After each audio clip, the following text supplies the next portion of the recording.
everything's loading in, and looks like we're doing good. All right. Hello. Hello, and welcome back to A Mayor's Paradise. My name is Quimby of the Quimby Alert channel, and I hope everyone's having a good day, morning, evening, night, whatever. Hello. Gonna do a little wave. Yeah, so happy times and appropriate greetings to everyone. I guess while we're doing the little opening stall, let me just give you the rundown on the plans today. So I was thinking yesterday, we were kind of talking about how I want to overhaul a lot of the village to make it more city-like, more Victorian-ish. And I think we're gonna go ahead and do that today. Today's gonna be a building a new house day. So I'm specifically looking at this area right here, this house behind me. I'm probably gonna have to move my cats, which will be difficult, but we'll have to make it work. But I'm gonna be building another Victorian mansion, or a Victorian townhouse, I guess would be the more accurate word. But look, we've got the Piggington Manor over there, and now we're gonna have a second one right here. Hey, hello, Jimu, welcome. I'm gonna switch out of F5 view. Yeah, so today is the day of making the things. It's gonna be very exciting. Well, exciting for anyone who's an architecture nerd like me. You know, it's just we're gonna be building. It's gonna be great. I have no chest space. Heck, I need to put this quartz somewhere so that I'm not carrying contraband around. But how you doing, Jimu? I know I just saw you yesterday. But I hope you're doing great. I hope your day's being figured out. Here's new building fairy cats. Ooh. Oh, I hadn't considered that, but it might be. Also, hello, Mr. Maluk, welcome. It might be for the cats, because, oh, the Sacred Pilot Flame. Hello, praise be. Praise be, Sacred Pilot Flame. I'm sorry that Sacred Pilot Flame is mad at me. I'm glad you're doing well, Jimu. Good to hear, good to hear. Yeah, so, okay. I hadn't considered putting the cats in the new building, because they're eventually going to end up in my house when I end up working on it. But yeah, the good kitties, they could come stay with me. Oh, I need to name tag this, and do I have a name tag on hand? And Jimu, I believe you're the one to name the kitty. The name is Johnny, right? This is why I just need to name tag characters when they show up, because I don't remember. Yes, I do have a name tag. But yeah, it was Johnny. Yes, I don't want to make the name tag until we confirm, but I'm pretty sure it was Johnny. Pretty sure, because we were naming after your cat. Yep, okay, alright. Alright, let's do a name tag. Alright, we got John. I can't spell. I knew there was two N's, but I just kept typing two of the other letters. It's fine. This is fine. This is A-okay. We're just... This is fine. Yeah. Just... Joni. Hey, welcome, Cyborg. Hello. Johnny. Oh, we've got all the kitties. Such good kitties. Alright. But also, hello, Cyborg. Welcome. So I've got some plans for this house I'm gonna build, and I'm gonna need to make a lot of pink concrete.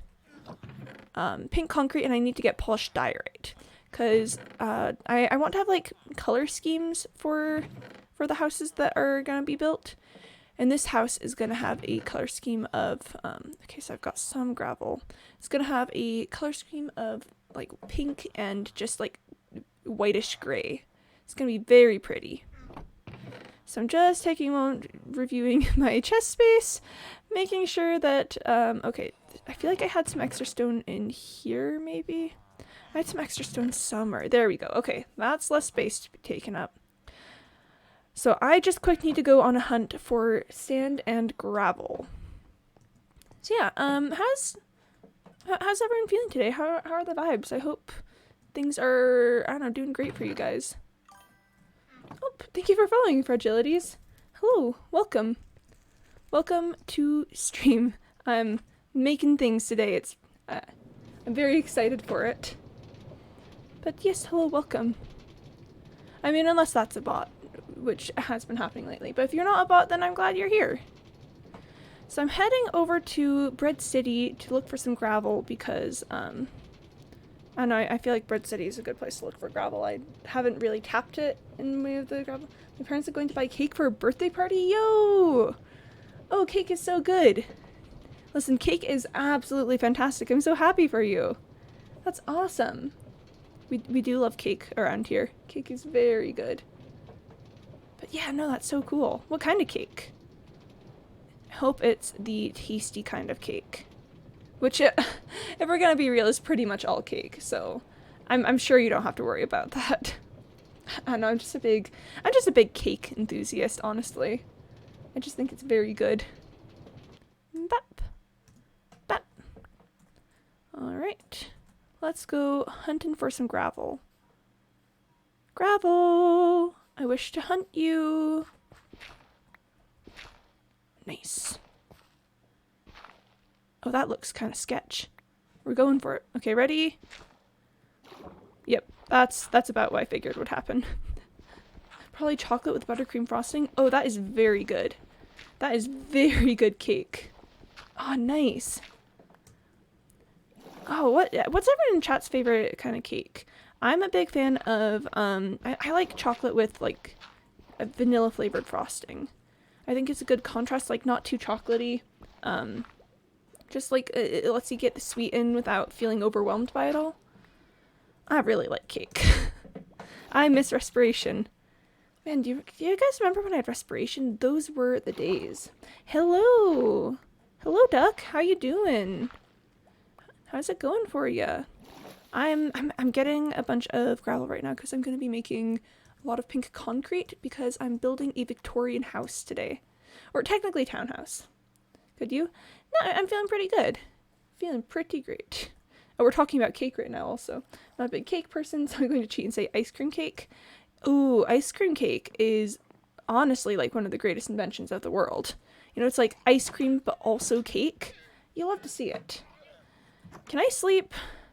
Can you just let me sleep so that we can keep going? There we are. Okay, I gotta drink some water, but yeah, no, today feeling pretty good. I really want to overhaul a large part of the village, like for story reasons, because you know, turning it into my own industrialist nightmare.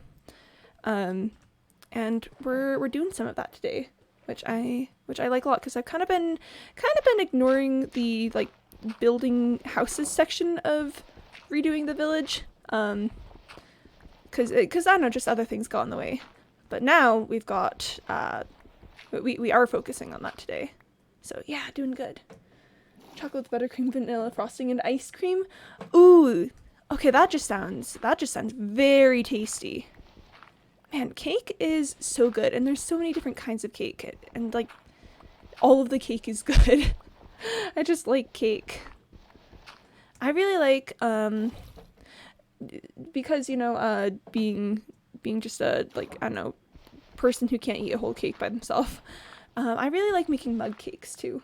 There's something a combination of many things. Yeah.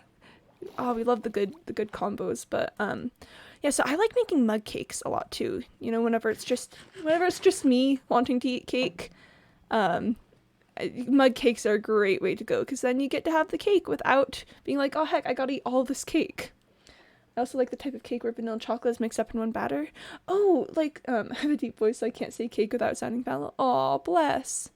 Oh, I'm sure it's fine. Like, I don't know, not necessarily like I don't want to define your experiences for you, but I'm sure that however you sound is still very wholesome and precious.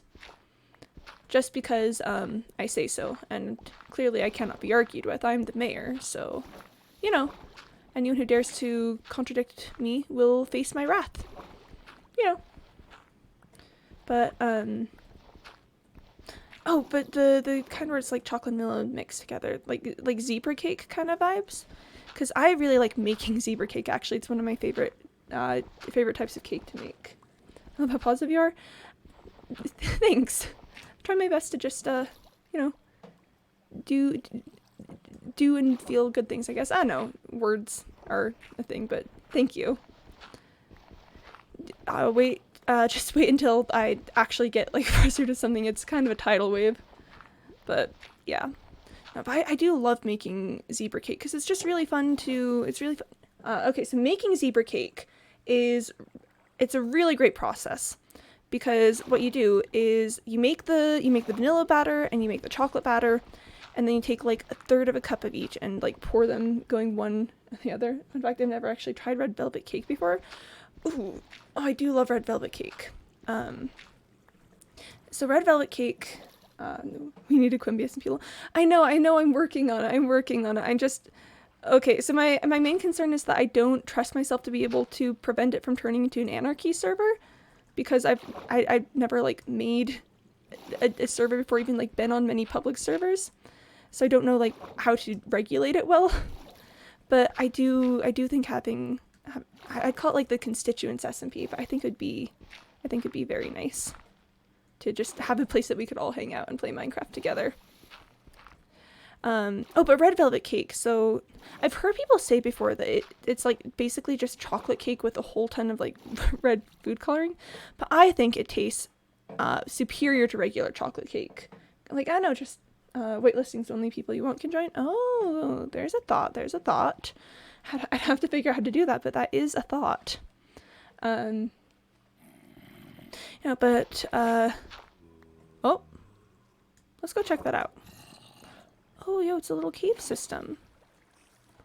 Okay, we're gonna do a little bit of an explore, just because when life gives you free cave, you take free cave.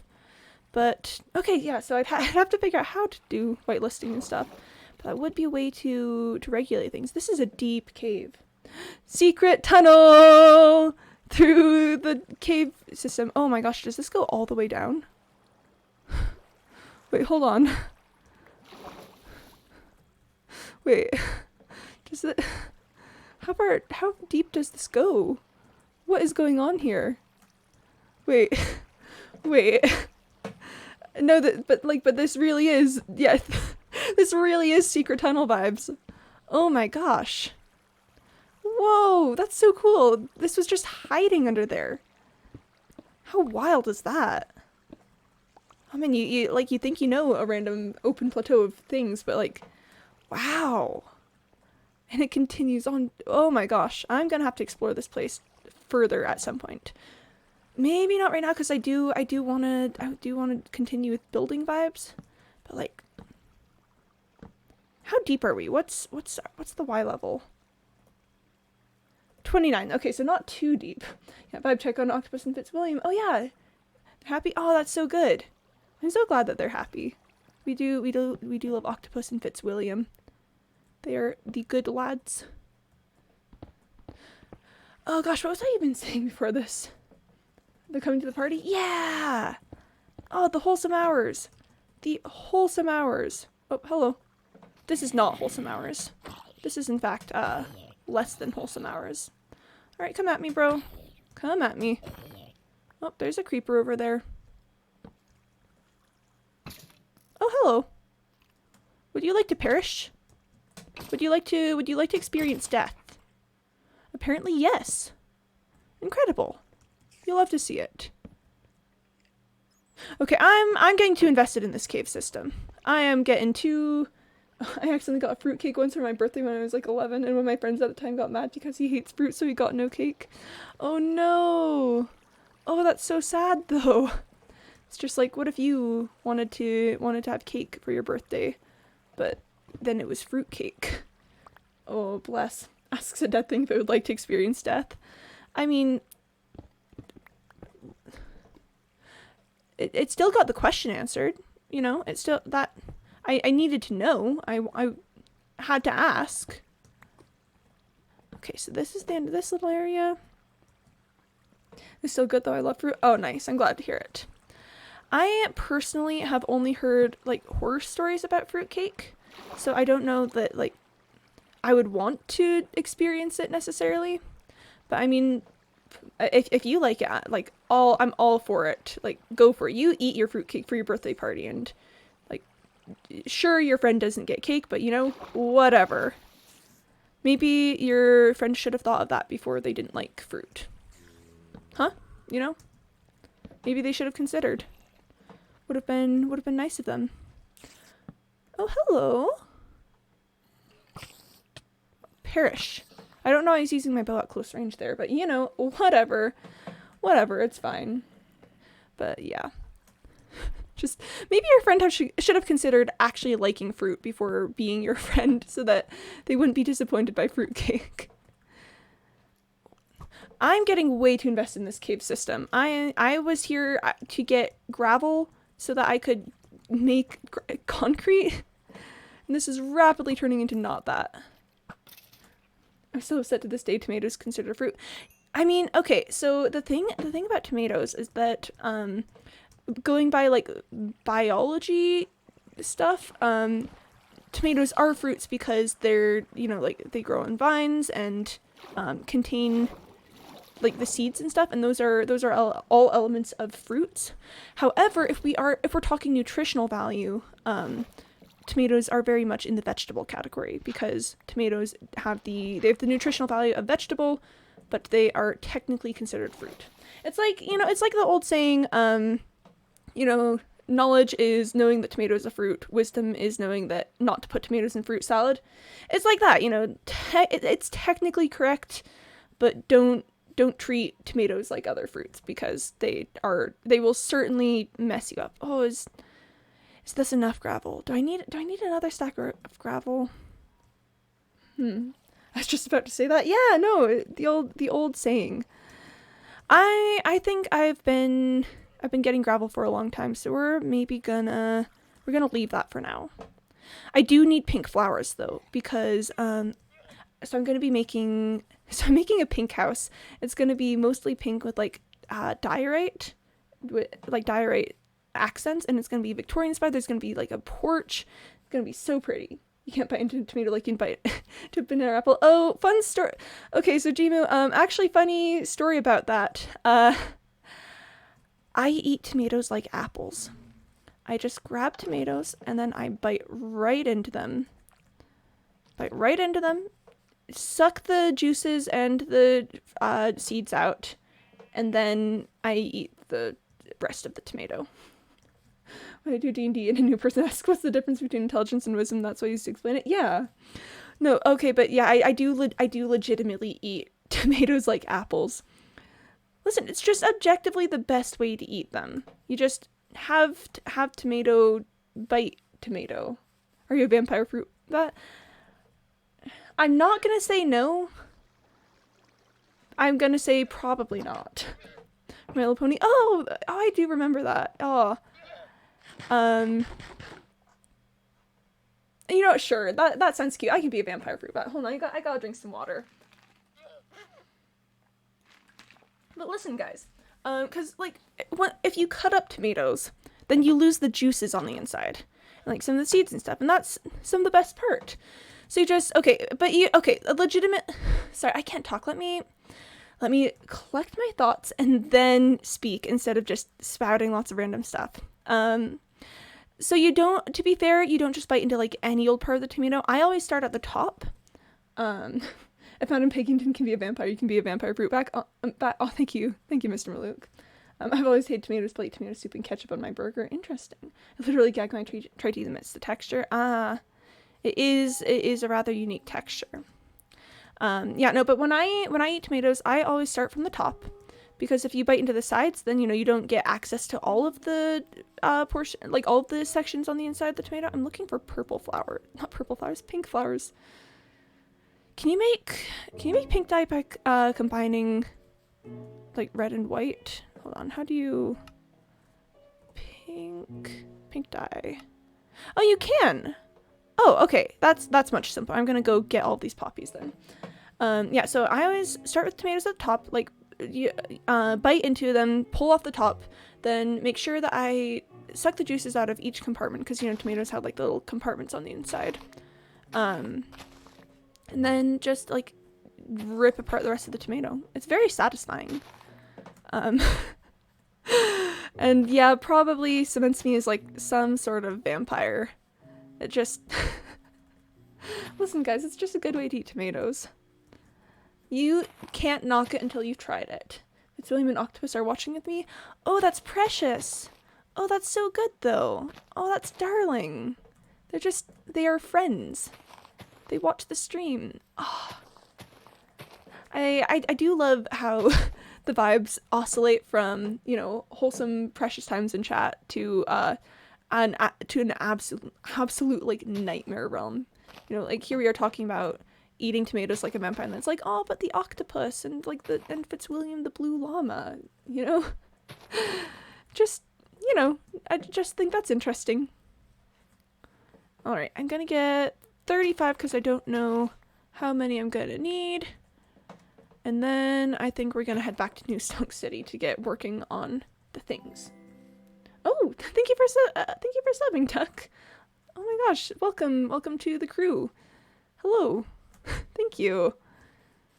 Oh gosh, I am not used to people doing like subbing, doing nice things. I need to get better at doing the thank yous, but thank you. Yeah. Welcome to the being subbed crew. It's mostly you and Cyborg right now. But yeah! Subscribers pog! Let's go! Yay! Thanks. I'm like legitimately just like lost for words whenever nice things happen because I'm like, oh, but people, wow. Ooh, diorite. I need that for the things. I'm gonna pick up this gravel. But yes, hello. And just running my mouse all over the screen. Okay, I think that's all we need. Can you guys tell that I get very flustered when nice things happen? Because I'm always just like, ah.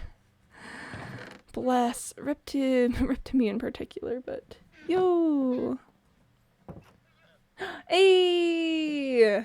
Hey, the Quimby stare emote. There it is. There's Quimby stare. Oh, guys, I was meaning to tell you. I did get in Quimby Rage yesterday for the emote. It's the tier 2 one. I don't know how easy those are to unlock compared to the other ones. It's going to eat cereal for breakfast today, but with my luck, the milk has gone bad 2 days before the expiration date. Oh, that's terrible. Oh, that's terrible, Jimu. Ah, rip, the milk. It's blessed to the milk. Ah, you hate to see it. You hate to see it. You know, but, yeah, so Quimby Rage should be unlockable. I think you need 10 subs to get to the second spot. Yeah, no, so I think you need, like, 15.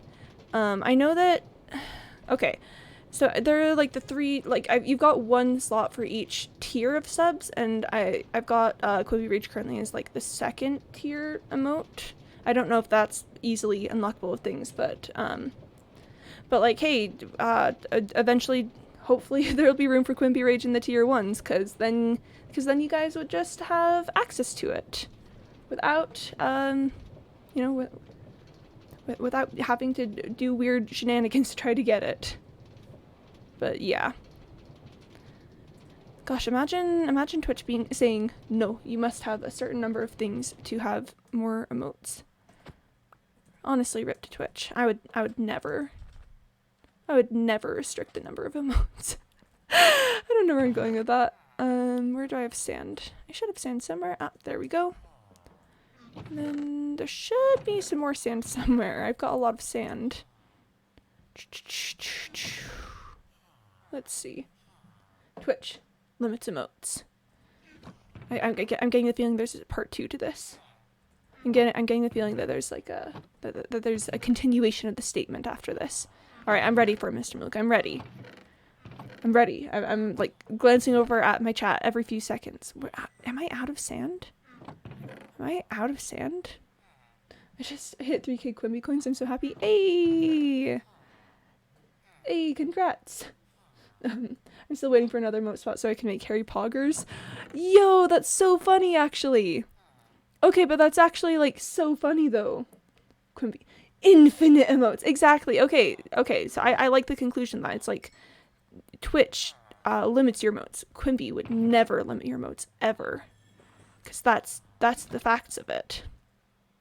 But Harry Poggers sounds absolutely incredible. Just he's just kind of poggers, you know? Like Harry Poggers.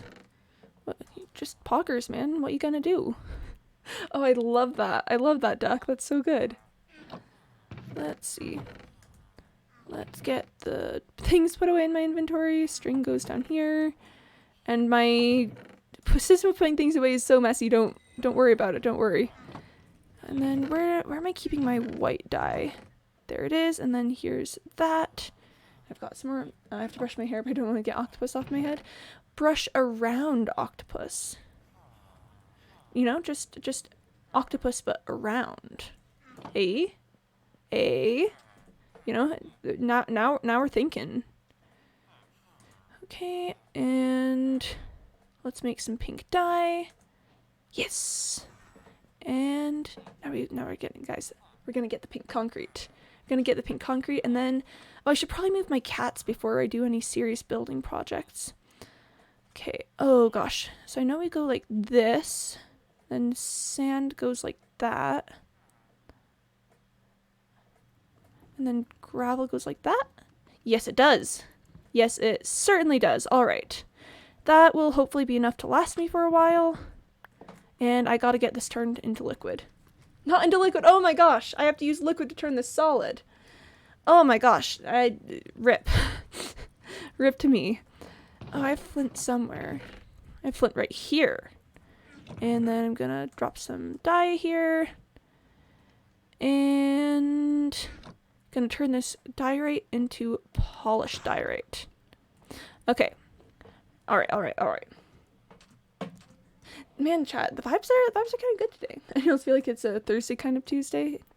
I do kind of get that. It's like definitely Tuesday, but things. Wait, why do you break houses and hearts? A stream title. So I'm breaking houses because this block of houses right here is gonna get torn down to make way for the Victorian townhouse that I'm gonna be making. So it's gonna be like that one there, but a little bit different on the design, and made with pink and polished diorite. So it's gonna be pretty. Like, look at that color combo together. That's just precious. But I'm breaking hearts because I'm taking people's houses for my own personal gain. I'm taking the houses of people and repossessing them and calling it for the good of the city, but it's definitely mostly for the good of me. You know, classic corrupt mayor kind of vibes. Because, as we all know, I'm definitely a very corrupt mayor. So, just living my best life out here. Listen, the Houses and Hearts asked for it. The Houses and Hearts really, really asked for it. I claim no responsibility for that. Evil Quimby law. Yeah. Yeah, pretty much. Oh, I'm passing the clouds. Listen, it hasn't been a day in a mayor's paradise without me doing something at least vaguely unethical. Without me doing something just a little bit kind of, ooh, why would you do that? Because, what can I say? I'm a robber baron, and I care more for my own wealth than the people of my city that I am running. What are you gonna do? Am I right? Come on, 5 more. Alright, now we take the water bucket. This is my favorite way to get concrete. Alright, and then we just go. But yeah, so really the people of New Sunk City should have considered that I am a ruthless dictator before they made me the mayor. Because then maybe they wouldn't have their houses taken away for my prettier housing to be made. What can I say? I break houses and hearts. It's kind of my MO sometimes. And I guess I don't know, if we're arguing a definition of evil, I'd say it's less evil Quimby and more ruthless capitalist Quimby. I didn't know that. Oh my gosh, you've been here mostly for the wholesome times. Yeah, I'm definitely a character, not me personally. Mayor Alert, as it were, is kind of a ruthless capitalist who's mostly just, whose main goal in life is to become very rich and doesn't really care how that affects the people in the city. Like, obviously, he's not going to do anything too wild, like, okay, some pretty wild things have happened, but nothing, like, too intensely wild is going to happen because, come on. Because, I still need the support of the people. It doesn't matter that, if I get kicked out, then, that would get in my way that would get in the way of my plans for world economy domination. Okay, I need to yoink some boys this morning because I was out late. Alright, let's... Oh, iron golems are getting them. Iron golems are getting them. I'm also getting them, though. But yeah, so losing power by being too bad of a person would hurt my credibility. So obviously we're not going for that. But you know, a little bit of like reclaiming housing so that I can build my own personal projects. That's well within the bounds of being a corrupt mayor. That's, you know, it's not hurting anyone too badly. Like, they can just go live in the tenement. I have provided housing. There's that big old building there. They don't need to live in these cute little quaint classic villager homes. They can live just as well in the tenement. So really, I don't think I'm doing anything too bad. And besides, maybe they'd be happy in the tenement anyway, because I assume that like housing prices would be cheaper, and also probably they'd be around the people who work in their same field. I'm probably doing them a favor. They don't need to live in the quaint little ancestral homes built by their ancestors. Exactly. Exactly. I'm glad you understand, Mr. Maluk. I'm glad you understand. But keep in mind that that is still very much a character and not me or my own personal opinions. Just want to, you know, daily disclaimer that this is mostly roleplay, and he doesn't have jungle saplings. Jungle saplings are what I desire. But what was I saying? Stuff about capitalism, probably. It's all very satirical and over the top. Don't take anything I say or do too seriously, because it's all in the name of entertainment. But listen, they're fine. Look at that little house right there. Don't you think they'd be much happier living in a tiny cramped room with okay,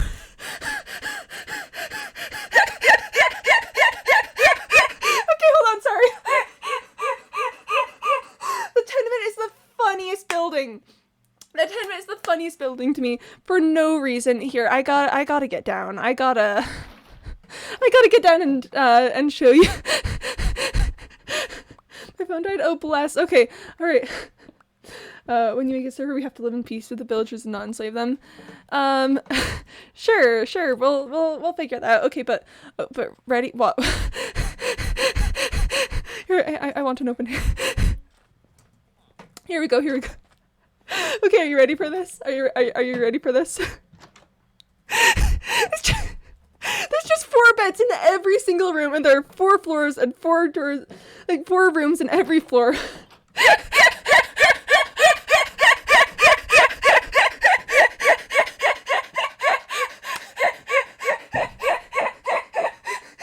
don't know why it's so funny.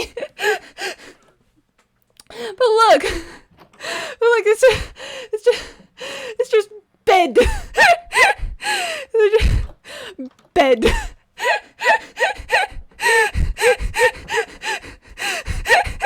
Just bed. Guys,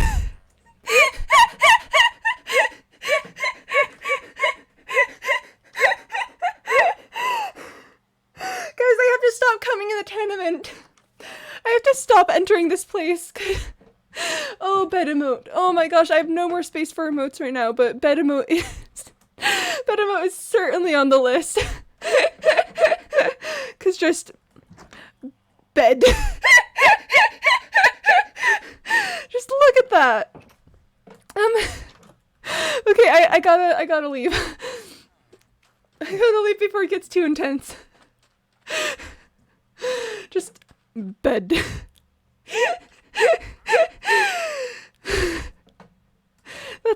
So they could live in the tenement is the moral of that story. They could live in the cramped quarters where Quimby laugh his best laugh. Thank you, Jimu. Thank you. You know, instead of living in their cute little ancestral home that has like some space and good windows and stuff. So am I renting a room or a bed? Well, I mean, it depends on if you have a large family with you. So, okay, the intense amounts of beds in each room that is calling back to real tenement practices in which they'd shove massive families into tiny spaces. I mean, I'm sure if you paid me enough, I'd let you just rent an entire room to yourself and then you just have, like, all of the bed. but it's generally supposed to be that there's, like, 4 villagers in there because bed. Bed. So, yeah. That's the story of that, actually. Bed. So I have to like stop entering the tenement. Is the moral of that story? Renting a room for yourself probably costs 5 times as much as a single bed, though, because capitalism. Yeah, 5-star hotel right there. Exactly. And if that's the only housing that the villagers have available, then like, rip to them, I guess. That's kind of unfortunate. Maybe they should have thought of that before they became villagers. Maybe they should have thought of that before they were wage laborers instead of businessmen like me. So having some real good business practices here, obviously. But yeah, just tenement. I really need to stop going in there, guys. I need to stay away from that place because it is destroying my sanity. I have no clue why it continues to be so funny. Just bed. 4-bed motel. Ayy! Like I said before, 4 buildings, 4 floors, and each 4 rooms on each floor, each room 4 beds. Yeah, no, I do want to make like 3 more tenements just because you said that, and then it's like bed. I'm sorry, I need to drink water because I'm dying. But yeah, bed. just bed. That's all. Just imagine having 4 tenements. Just imagine that. Just imagine. Okay, it might be some time for breaking some houses. First things first, though. Did Ebony Neptune? Okay, Ebony Neptune is still good. All right, so these are all of my political familiar kitties, and I need to move them to somewhere safe while I build their new house that they're gonna live in. Maybe right here. Maybe I'll bring them all into here. All right, so let's grab Johnny and Lemon Lime. Come on, Lemon Lime. Come on, sweetheart. And then we've got Virginia and Ebony Neptune, my beloved. Ebony Neptune, my very first familiar. Oh, look at them. Look at them go. Just look at all these kitties. All right, they're gonna go in this room. They're gonna go in this room for a little bit. Sorry guys, I'm just very soft for the cats. Like, I know we were just doing like hardcore like laughing times and stuff, but I am soft. Look, they are tall. They are so tall. I'm taking donations. I'm starting the Homes for Villagers Fund. I mean, well, they do have an home. They can live in the tenement. Quimby and the boys ready for some political maneuvering.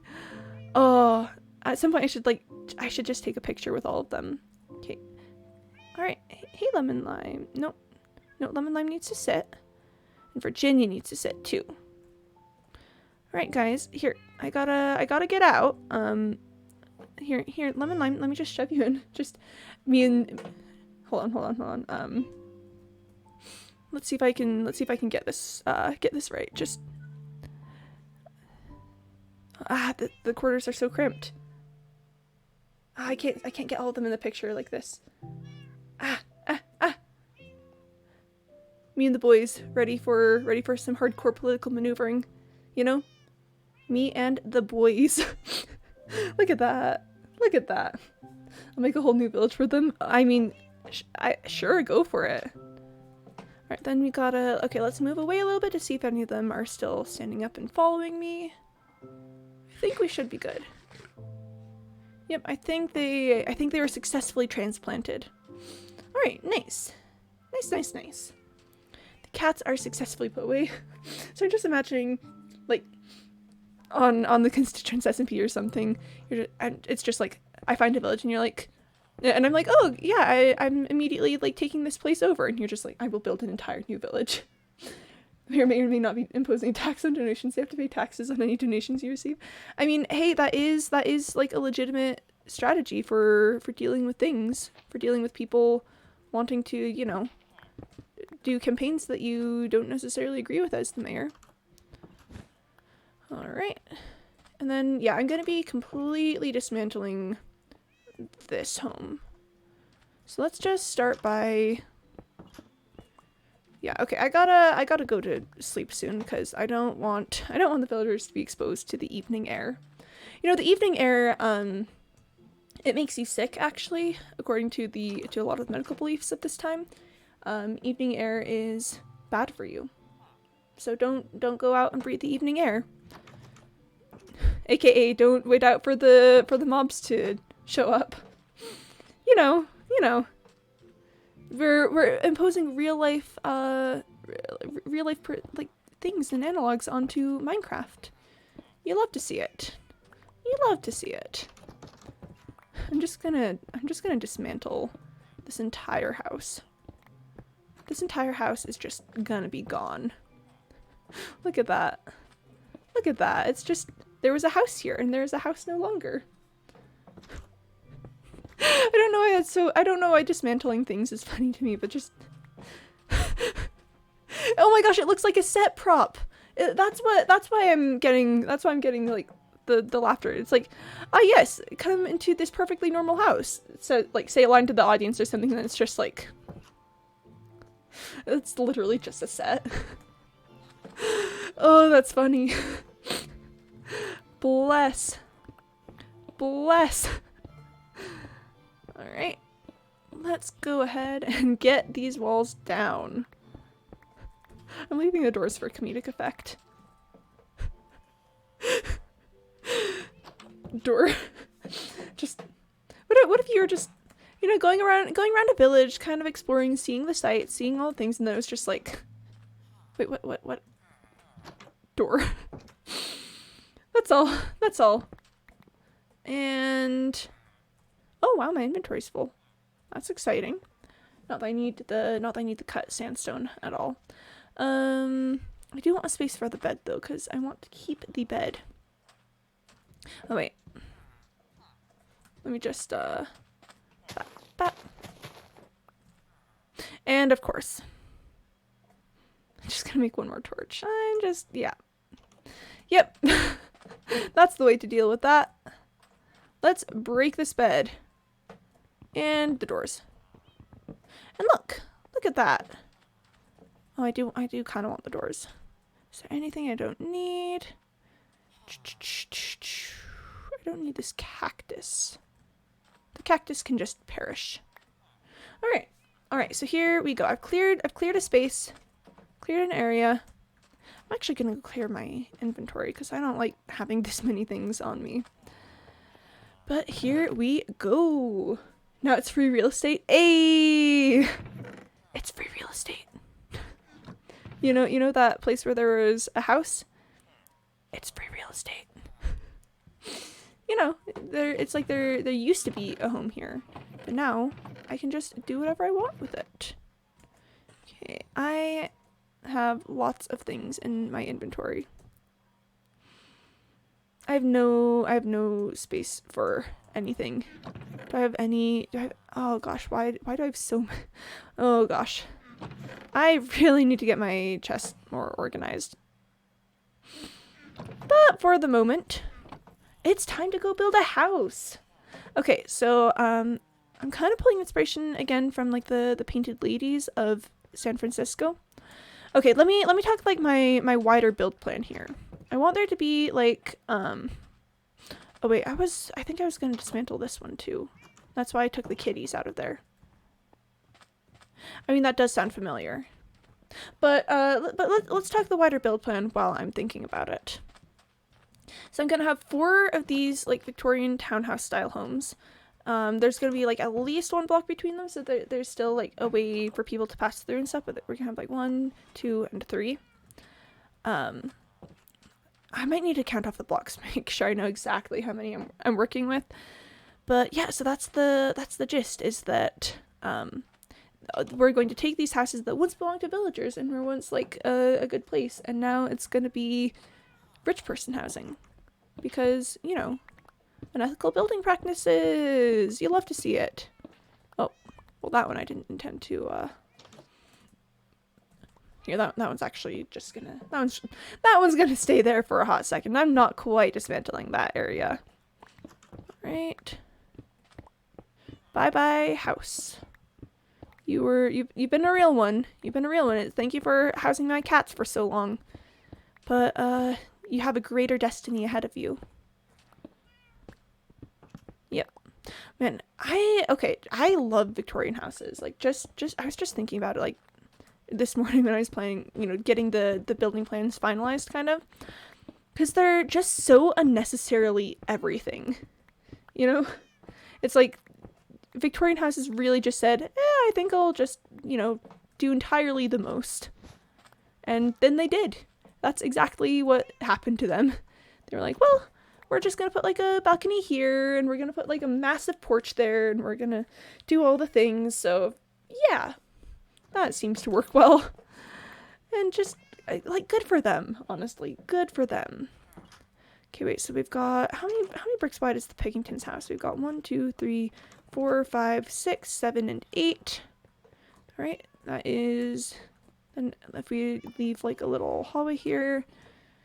Okay, if I go like, oh, you can kind of see the outlines of the house. That's cool, I didn't realize that. If we go like 1, 2, 3, 4, 5, 6, 7, 8. Let's just put a torch there to think. Then we leave like 2 spaces. 1, 2, 3, 4, 5, 6, 7, 8. Then leave 2 spaces. Okay, so that might not be enough room, because if we leave 2 spaces here, then 1, 2, 3, 4, 5, 6, 7, and that's not even leaving space. That might be, that's not exactly ideal. So if we move this over, then go like, so 1, 2, 3, 4, 5, 6, 7, 8. Leave 1 space. 1, 2, 3, 4, 5, 6, 7, 8. Leave 1 space. Then, I guess, yeah, I'd want a torch here. Wait. Gotta mark off the exact areas of the buildings. Then, 1, 2, 3, 4, 5, 6, 7, 8. And then we've got 2 here, but that works because the Pickingtons are an old established family, and it makes sense that they would have more space between their houses and the rest. So yeah, okay. I think that's gonna be the build plan. And I forgot that I want to start with cobblestone, because this house is gonna have a little bit of a raised porch section. So let's go ahead and right there, okay. So that's where we're starting. And then, how deep do we go? To here. All right. So this is the like first bounds of the house. This is just me doing counting for a hot second. So hopefully we can get that through, and then I can just ramble about interesting topics, hopefully, while building. Yeah, if anyone has any like questions, things they want to bring up or talk about, I'm down to hear it, because I always feel like I just kind of get absorbed in the building process whenever it happens, and I want to make sure that you guys can feel engaged and like you're part of the process too. So just feel free to scream at me and be like, hey, we've just been sitting here for a while, let's, like, I don't know, talk about something. So yeah, just let me know. So this is going to be like a little root cellar kind of basement area. I think I'm going to bring it down 1 level. You're doing a good job. Oh, thanks. Yeah, so I'm going to bring the basement down 1 level and give it a cobblestone basement kind of vibe. So it's like the house will go up, but this is going to be an entire other level that will be like already excavated. I think I'm going to need to, do I need to replace the foundation? Will the foundation be visible? Yeah, it is. I'm going to need to replace it. That's going to be fine. Yeah, alright, so gonna excavate this a little bit. Gonna excavate underneath here because that's going to be visible, so we can't have it poking out and being seen. That's not going to be visible though, so that one can stay. That's what we call cheating in the business. You know, just being an absolute hecking cheat. You should run an ad while building so it doesn't interrupt plot. Well, I'm going to be building like all day today though. Maybe I should run an ad though just for like practicing running ads. Guys, I'm so bad at it. I'm trying to get better so that, you know, pre-rolls are less of a thing. But I'm just terrible. It's just such a struggle. It's like, bless. Thanks, Cyborg, for looking out for me, though. Appreciate it, man. Bap. Okay. I am trapped in a prison of my own devising. Incredible. Alright, let's just, it's getting a little late to be out and about in a construction zone. You know. Gotta keep an eye out for things. It's okay, but now we've reached the awkward time where it's entirely too early for me to be sleeping, but like not enough time for me to do something else. I'm just gonna hate the sun. I hate you. The sun. I hate the sun. That's hopefully enough time. Just my reaction to like not having enough time to do something. I'm just like, I hate the sun. Here, let me drink some water. Hydration! Oh yeah, I kind of want to, at some point today, I kind of want to talk a little bit more about, like, fun things for you guys with channel points. Like, the ways that, like, channel point redemptions that could be fun. Because we talked a little bit about it yesterday, but, we mostly kind of figure out, like, higher level top tier stuff. Is there anything, like smaller that you guys would like to have for a redemption thing? Like, I don't know, I don't have any good ideas because, you know, if I had good ideas, I'd probably have done them by now. Here. Just gonna, but, like, I don't know, just fun things that you guys could do for making channel points less of it. Like, I'll just collect them, I guess, because I personally love just collecting channel points, but I know that some people enjoy using them, so I don't know, having things to do with them, I think, would be a good thing to have. Do you know that my boots have feather falling 4 in them? It's a little known, little talked about phenomenon, but I do in fact have feather falling 4 boots.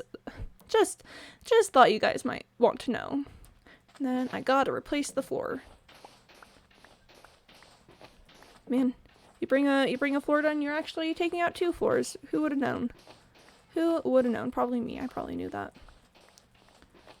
Man, I'm doing this in the least efficient way possible. You'll love to see it. I've got 6.5k channel points. Dang, Cyborg, that's so many. I'm still pretty new to channel points. What other streamers use them for? I know the popular one is like hydrate, but I do hydrate regularly, so that's nothing. And we are somewhat limited by the fact that I don't do face cam stuff, so I can't do like costume changer stuff. I have 1 million channel points like right here or scattered across things, because that's kind of a lot. That's kind of a lot of channel points. That's very many. That's so many, actually. Well, okay. I was like, have I done something wrong? Have I like broken? Have I broken TOS or something? Here, let's just make a little staircase. All right, so this is gonna be the basement of the Victorian style pink house, and I need a floor at this point. Do I want to make the floor? Oh, I kind of want to make the floor out of oak planks. I think that could be absolutely darling. Because, okay, so there's gonna be a big porch as part of this. You know, you're gonna come up and there's gonna be like a little porch section, and then the actual house is gonna start a little further in. Because if you look at like old Victorian style houses, the porch is very important. So I think we're just gonna do. I need more cobblestone. We're just gonna do a little. We're gonna do a little porch thing and then work with the planks. I know I have cobblestone somewhere. I know I have cobblestone. There we are. I knew it. I knew it. I did have cobblestone. Alright, so these whole first, I think 2 blocks-ish are going to be the first level porch. And the second level, or I guess technically the third level of the basement is the first level. The whole third level is going to like come out over the porch, so it's going to be a covered porch. And I might even put like, it feels weird to put like bars on the window, but maybe like a special, maybe glass or something to give it the effect of a covered porch. So we've got a porch, like maybe I could put some chairs and stuff here. But then, I kind of like the off-put opening to the door, because a lot of Victorian houses, it's not like you enter through the middle of the house. A lot of times it's like to the side. So I'm thinking maybe we put the door like, yeah, maybe we put the door like right here. In which case, I think it's time to start putting in planks. Here, let me just get a feel of if I like it. Okay, come here. I'm actually wondering if maybe the door should be, oh gosh, my voice. If maybe the door should be like right there. Cause then it's like you come in, oh, wait, but actually double doors. Actually double doors sounds kind of nice. Okay, it might be double doors hours. I think it's gonna be double doors hours. So let's go ahead and here, gotta light up the basement. Gotta leave torches down here so that it's not gonna be, not gonna be dangerous. Then, doop doop. This is not gonna be enough oak planks for now, but we're gonna deal with it. It's gonna be fine. It's gonna be fine. Oh, but about channel points. Sorry, I got pulled back into the wide world of building. Let's see. Yeah, so I know that a lot of streamers who like use face cam and stuff use that as a thing for channel points. I guess I could do like messages, but I'm pretty attentive to chat. I feel like it would be like what would I not see in chat that you'd have to put in a special message? I don't know. Here. Okay, I can still get in and out of the basement for now. This is not going to be the final location of the stairs down. We're just working with that for now because, things. Okay, but then... Okay. This is where we gotta get clever with the build. Because, the corners of the house are going to be made out of the polished diorite. But the main sections of the house are going to be the pink concrete, because gotta get that like pastel vibe. So let's just go around, and I'm trying to decide if I want to have the diorite be here but maybe also here, so then it'd be like a kind of like an asymmetrical line kind of thing. Oh, that's maybe I'm thinking about that, and that could be really cute actually. So here, let's go ahead and put in some corners on the house just to get a good idea of how that's going to look in the future. Bop. And is this going to be full blocks, or... I think this is going to be fences, but these are going to be blocks for the sakes of like building. Okay. Except actually this needs to not be concrete right now. Want to hear a duck story? I would love to hear a duck story. I would love very much to hear a duck story. Duck stories are in fact what I thrive on sometimes. So yes, I would very much like to hear a duck story. Then doors to house. I mean, I know that you are indeed the the child, the duck with the lemonade stand. And I personally think that that's like one of the coolest things I've ever heard. It's just like that duck was one of my idols growing up, so it's so cool that like you're here now. It's crazy to think about. Okay, then I think this is gonna be 4 blocks tall. I think 4 blocks tall for the first level. Because one thing about Victorian, I think we want to maintain like the higher ceilings kind of vibe. Maybe I'll take a look once I finish with the 3rd floor.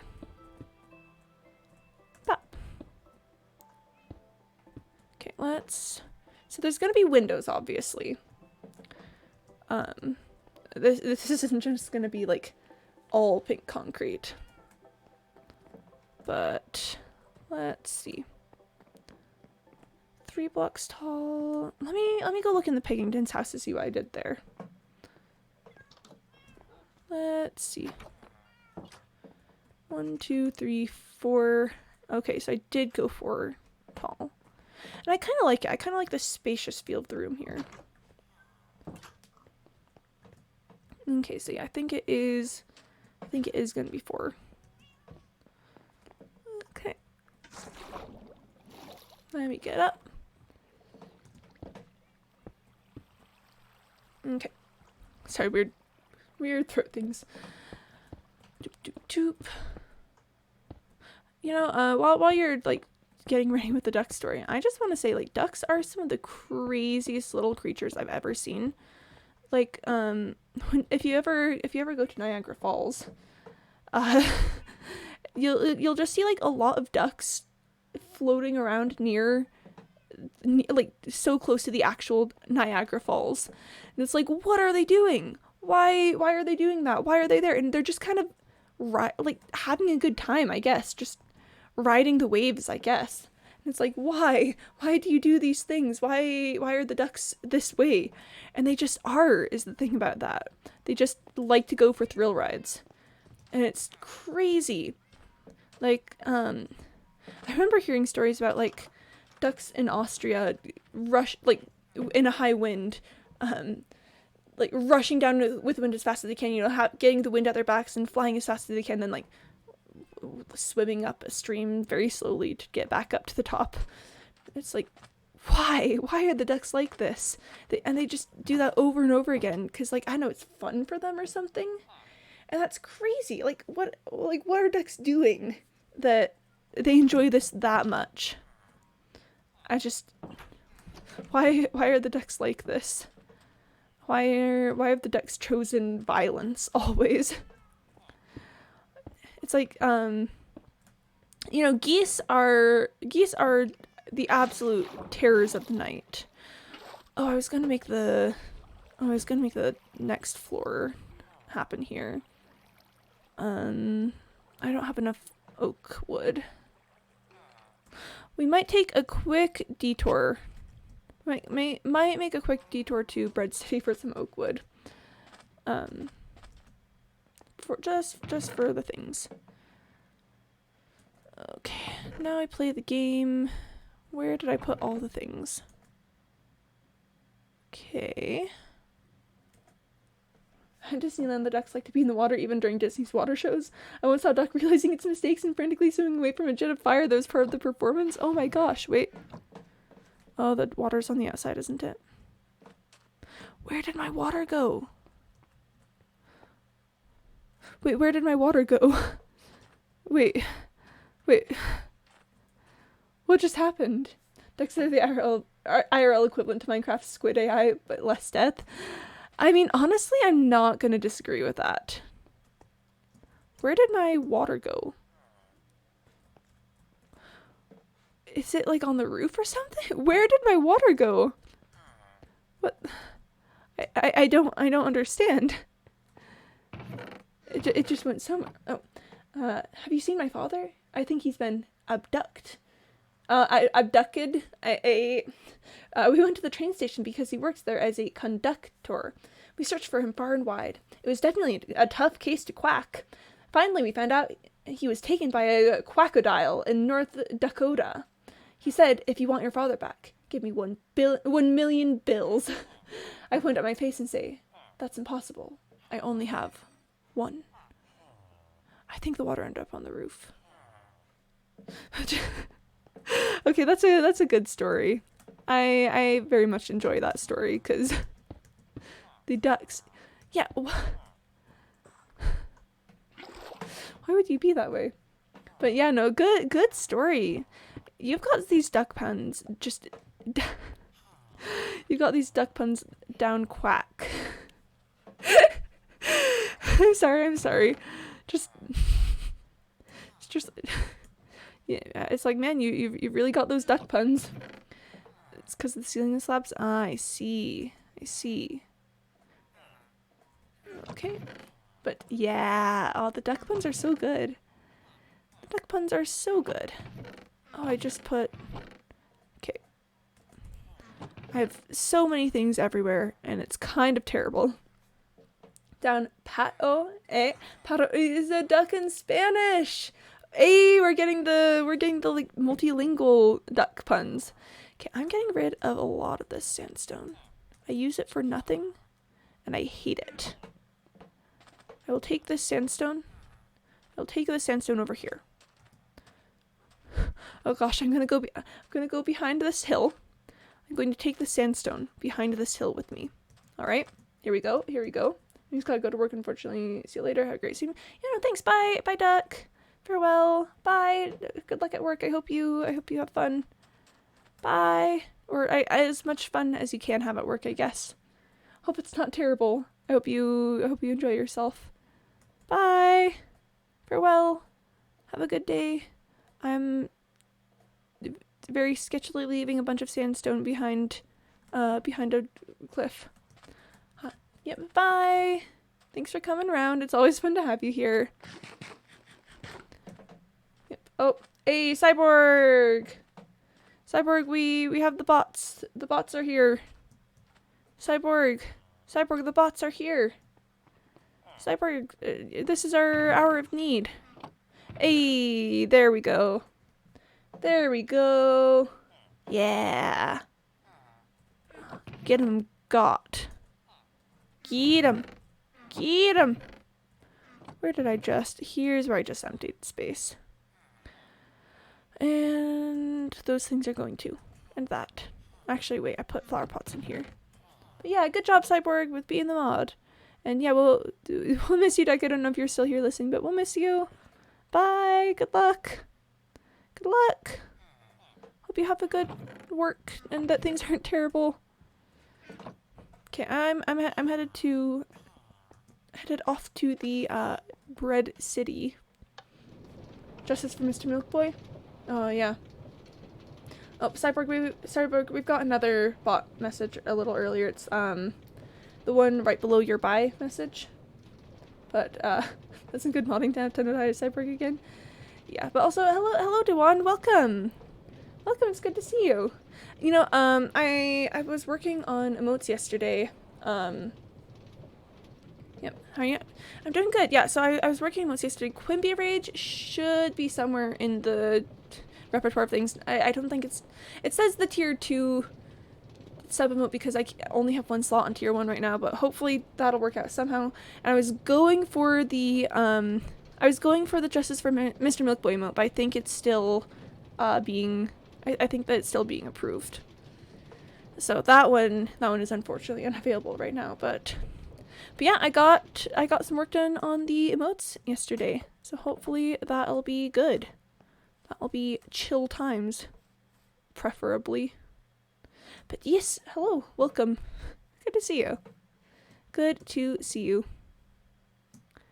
Whoop. I get the feeling that I've got entirely too many sheep and chickens in this area because I can feel I can feel like the tiniest amount of lag just like in how my mouse moves. I think I'm gonna take a second and commit some atrocities. So sorry, but this is very necessary. Yeah. Kill some, yeah. Just gonna take a moment and commit some atrocities. You know how it goes. You know how it goes. KFC, exactly. Exactly. It's just providing food for people who need food, aka me. I need food.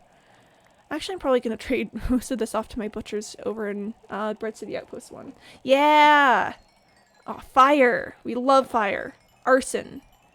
Exactly. Oh. Ready? Get rid of that. Get rid of that.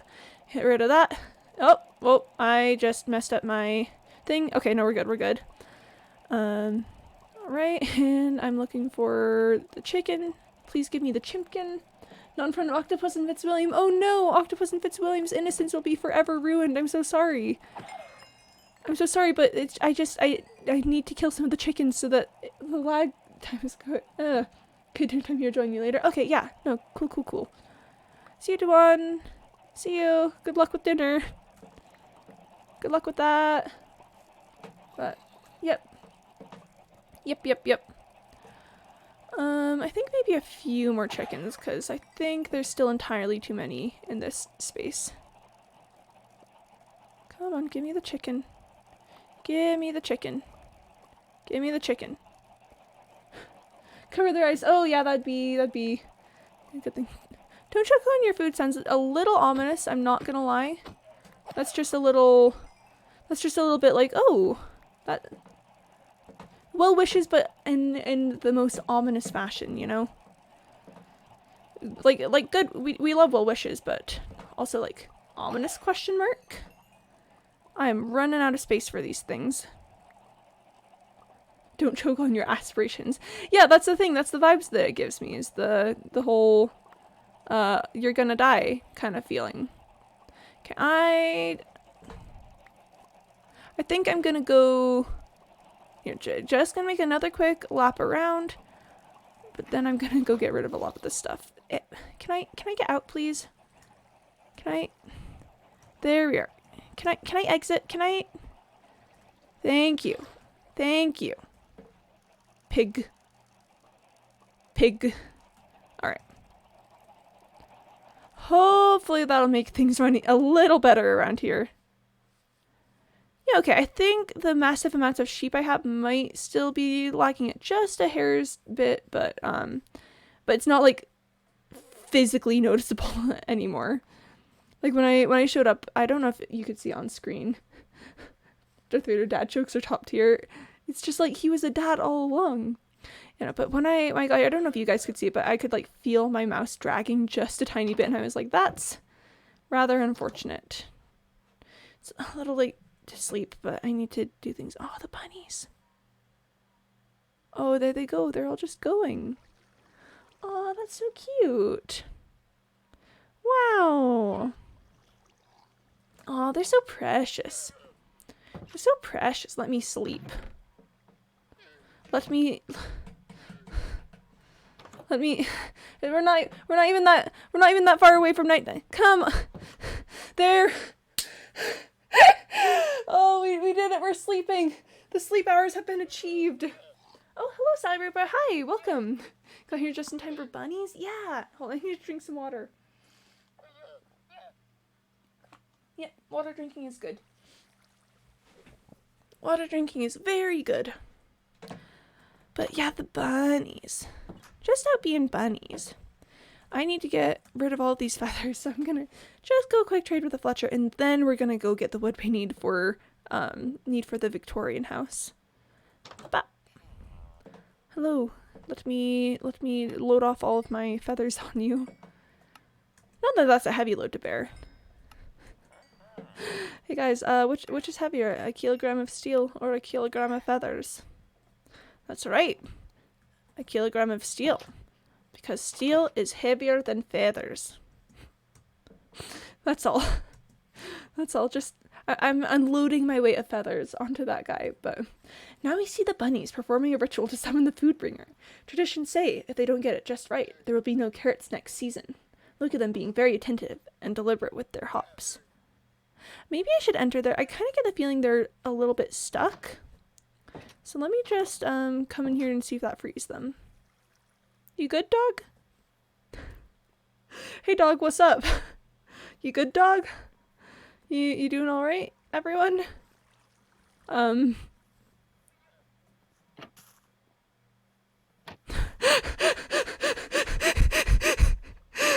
right.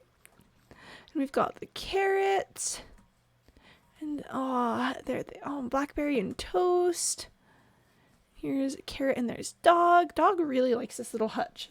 Free them? Yeah. No, I freed them. They're okay. I mean, unless you mean let them out of the bunny house, in which case no, because that's so dangerous for bunnies. Bunnies need to be kept safe in bunny house. It is a very large world out there for bunnies. And you know, it's a world filled with adventure, but also uncertainty. They're just gonna stay right here where it's gonna be okay for them. No, that'd be too much freedom. Oh, good. Yeah, I'm glad you're on board with that. And wood time. Gotta get wood. So Sally Rupert, today I'm building a house. It's gonna be where my kitties reside until I can get my house built. And it's going to be absolutely precious. Because very good. I'm gonna take a quick stop over by the bees. Oh,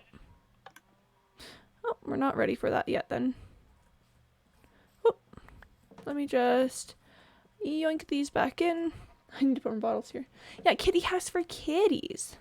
It's gonna be very nice. Because kitties deserve house. I don't make the rules. Kitties deserve house. You know? It's like if you were a kitty, house. You know? Yep. And it is conveniently hopefully moving 2 villagers into the tenement because I destroyed their previous location of living. I'm looking for a big tree. Are you a big tree? Yeah, you're a big tree. Yeah, so they used to live in those houses. They live in those houses no more because those houses are now destroyed. You know, basic sort of capitalist nightmare stuff. So yeah, I'm taking houses from villagers who have lived on their ancestral homes for years and just turning it into a house for my cats. And this is clearly not unethical at all. It's just business. It's just business, kid. What can I say? It's just business. Let's see how many that is. 61 planks. I'm gonna be real, that's probably enough for my purposes. I think. Unless I make kitty house 4 blocks tall. No, 4 stories tall. In which case that would not be enough. But I think it's enough. I think that's enough for kitty house. Whoop. Here, let's stop over by the bees one last time just to see if we can pick up another honey bottle. Did you know that I absolutely adore the bees? I think the bees are so good. Rip, I can't believe that eminent domain works for cat houses. Yeah, no, it's like, we needed a house here, a house for kitties, and the villagers had space to live in the tenement. So, you know, they still had a location to be. Yeah, alright, that's not honey level 5. That is not honey level 5. I love bees. Yeah. Oh, the bees are so good. Let's see if we can spot one of them. Let's see if we can find the bees. There's a block broken back there. Or eaten, probably. Where are the bees? Where are the little bees? I thought they would be flying around over here. Oh, maybe they've gone a little further afield. Maybe they've gone to the flowers over there or something. Oh, chat, I think I'm going to plant some flowers a little closer to home for them. Because I'm concerned that if the bees are going very far away for flowers. I've kind of been taking some flowers from their area because I needed them for like the wedding and stuff. So I think I'm just gonna... Yeah, I'm just gonna go ahead and plant some flowers right back over there. You know, what can I say? I care about environmentalism when it pertains to cute animals like bees. Which is clearly not just performative environmentalism. This is me, the mayor, caring about the environment. I mean, wouldn't you care about the bees if you were a corrupt mayor? Can you breed them and lure them anywhere? You can. I just have been busy with a lot of other projects. You know, I've had a lot of things going on with trying to like build and stuff. So I haven't had time to, you know, focus on trying to do stuff with bees. Even though the bees are very good. Is there anything else I need to do while I'm here? Maybe I should harvest my wheat field. I feel like I don't harvest my wheat field enough and then I end up like short on wheat. So I think I'm gonna take a quick moment and just do some good old-fashioned planting. Yeah, so guys, please let me know if I miss a spot because it will break me emotionally if I come back and, you know, later there's just not all the wheat. I'll try to make this quick and then we'll get back to building kitty house. and also breaking the hearts of the villagers who used to live in that plot of land. You know, just the casual kind of stuff, just the good vibes. You know, the good vibes of forcefully moving people out of their house so that I can build a house for my cats. Man, you ever heard of eminent domain before? By the way, thanks Sally Ruba for knowing the actual term for that, because I was trying to remember and I could not for the life of me. I was like, I know that what I'm doing is like technically legal because I'm taking like land from private people for like government use, because it is technically government use because the cats are my political familiars, so it's like part of government stuff. So I'm not breaking any laws whatsoever, and that's really the best part of it. Oh, okay. I made it back over without having to rehoe the ground. That's good, that's good. Yes, I mean, if you think about it, I'm really just kind of not breaking any rules. You can't come after me in courts. They can't claim that I'm doing stuff illegally. Because listen, it's for government use, very important government use. You know, my political familiars are a vital part of my government. So, rip to the villagers, I guess. Oh, there we go. I'm so attentive to make sure I don't miss a spot. I'm like, I cannot miss the things. Cannot miss the things. Oh, chat. I just thought of a clothing history topic that we could talk about while I'm doing things today. Would you like to hear the story of the men's three-piece suit? It's quite a tale, really. It begins all the way back in like the 1600s. Just making sure I'm not missing a spot. Ah. Okay, we're good. Yeah, so the men's three-piece suit.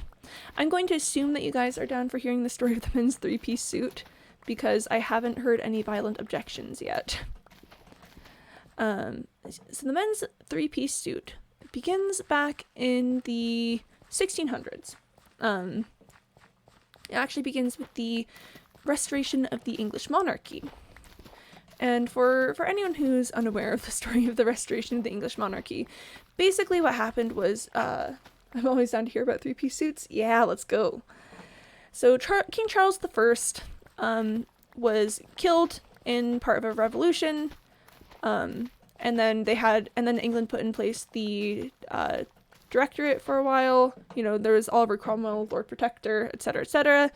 All that stuff happened. But then Oliver Cromwell, like, hecking died, and then his son was not as good at being in charge of people, and then people are like, we're just gonna bring back the monarchy at this point, because things are kind of going a little south. You know, classic stuff. Classic, I guess we'll bring back the monarchy kind of story. But so they bring King Charles II back and, reinstate him. Now, King Charles II had grown up in France because, you know, his dad got killed. He got sent into exile so that people would, not kill him too. And him being from France, he was a good deal, well, not from France, him being raised in France, he was a good deal more in tune with fashion than Britain had been for the past few years, because Britain, one of the things about Lord Oliver Cromwell was that he did not him and his whole like group of bros that decided to depose the monarchy, they didn't like fashion at all. They thought it was like a frivolous waste of time. It was just like a terrible waste. The Cavalier period had come before, which has some of the most gorgeous costumes and stuff. That's the time of the like big floppy hats, musketeers kind of vibes. All that kind of stuff. But then there was a time where everyone was really austere, really just, I guess we'll be wearing casual, like plain homespun kind of clothing now. But then King Charles comes back and he's wearing all these like gorgeous silks and brocades, all this French fashion kind of stuff. But he really wants to cement himself like as being English now. It's like he may be from France, but he's very much English because he's the English king. So he's like, all right, I'm going to develop a new fashion that will, that it will be cemented as like my English fashion. They'll hopefully get people to like me more. It'll get like the peeps on my side, I guess. And what he decided to do was he took a fashion from, it was like the Persian ambassador had brought back a gift for him, and it was this vest from Persia, and it was called the King's Vest. It wasn't a modern vest like we usually think about today. It was around the same length as the coats that people were wearing at the time, buttoned up all the way in the front, like went kind of down to the knees. But King Charles was like, all right, the new fashion in England that I'm deciding right here, and this will never be changed. This is the fashion in England, that you wear like a coat, a vest, and then just like breeches or whatever, because people were still wearing breeches at that time. They weren't wearing like proper trousers yet. And people were like, oh my gosh, that's so cool. Like, this fashion, it's so just like respectable, and like you just look good wearing it. Oh, like, wow. Sure, like this guy can keep doing the being king thing, because he's got this cool, not over the top fashion. Like the French, they claim to know all this stuff about fashion, but all their stuff is just over the top. While we over here just have this casual, smooth, clean lines kind of thing. And people are just so enamored with this that the vest instantly became like the height of fashion. Usually these things take a few years a lot of times, but no, not this time. I've got 2 spots of rotten flesh. Look at this guy. He looks so classy. He's definitely qualified to be king. I mean, to be honest, the story is a little more complicated than that, because King Charles II was like the merry monarch. He kind of partied a lot, and the English Restoration was a time of great moral looseness after the restrictions of the Protectorate. So there was other stuff about that, but people really liked how, like, I don't know, the vest look just really matched with the English values, I guess. They felt like they didn't feel like they were going too over the top or being too ostentatious or fancy. They felt respectable, and that's really what they were looking for after the time of Oliver Cromwell. Vest instantly becomes the height of fashion. People absolutely love it. It's great. And then, like over the next 200-ish years, the vest just kind of, well, I guess 100 years, the vest continues to get like shorter. It starts becoming made out of like fashion fabrics in the front and a plain fabric in the back, because you're not going to see it. And just eventually, like, we get to the more modern idea of the vest. And to be fair, originally, like, it was called like a waistcoat and stuff, but there's nothing more English than stealing an idea from somewhere else and going, this is now our cultural identity. Yeah, I mean, to be fair, it wasn't exactly copied from like the Persian fashion. Like the Persian fashion didn't have the same like overcoat style.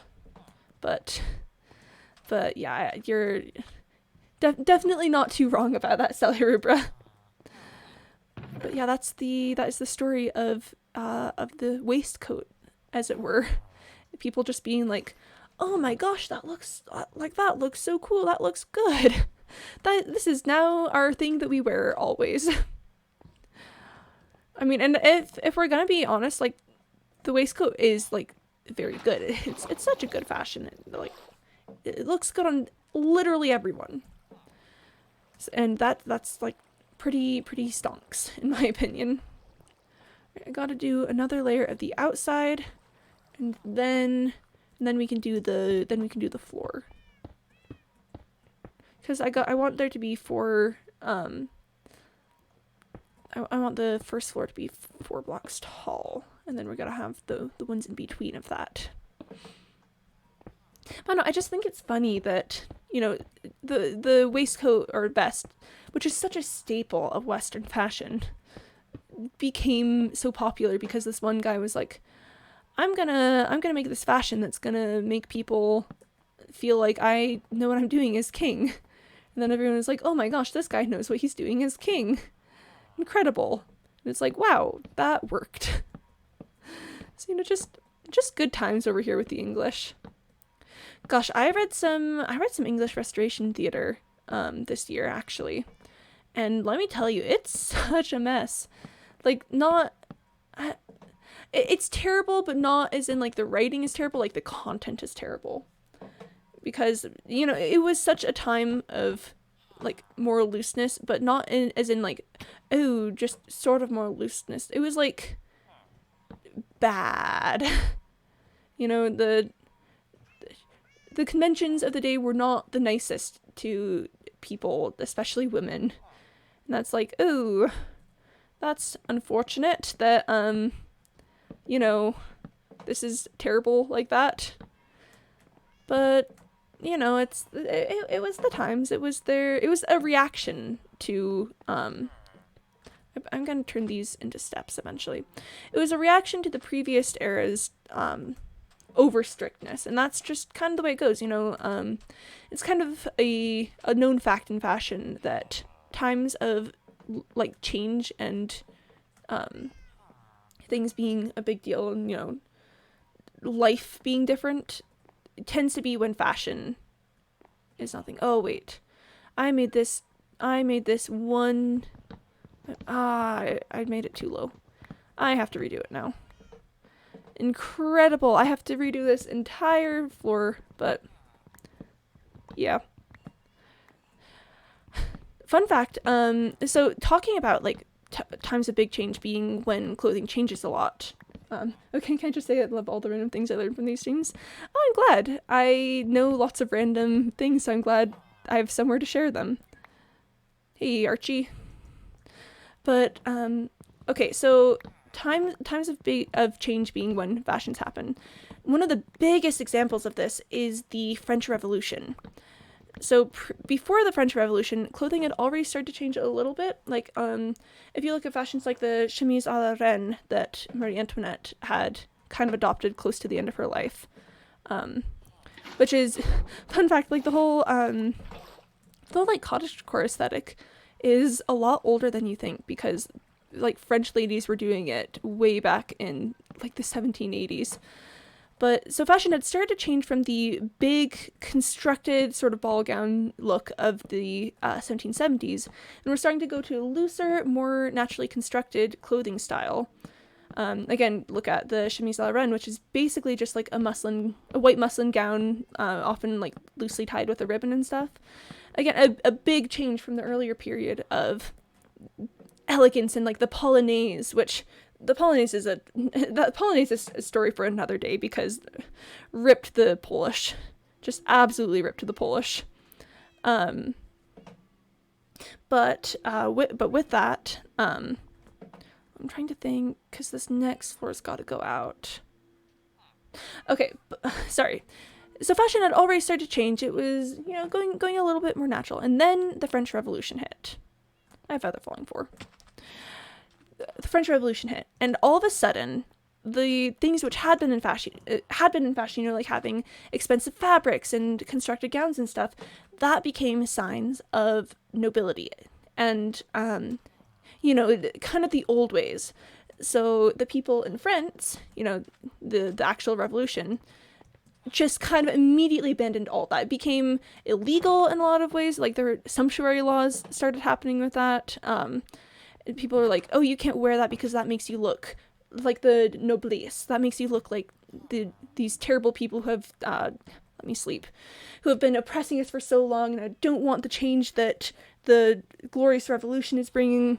So, you know, fashion changed very rapidly. The ordinary worker's outfit used trousers. The ordinary aristocrat's outfit used breeches, like knee breeches, and then stockings.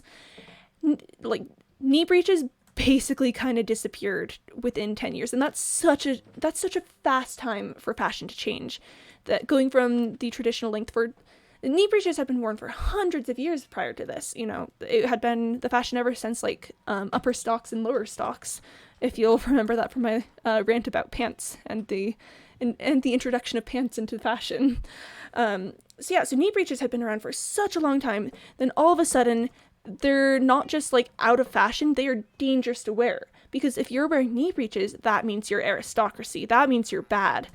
So people just like abandoned fashions as fast as they could.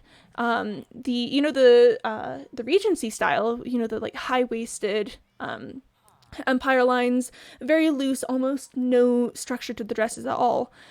That is like a direct response to the revolution. Trying like the fashion changed so rapidly because all these big scary things were happening. People were trying to just like, what can we do to avoid being killed by the revolution? And it was all like, and not to mention that the revolution also gave people an obsession with the classical era, particularly Greece.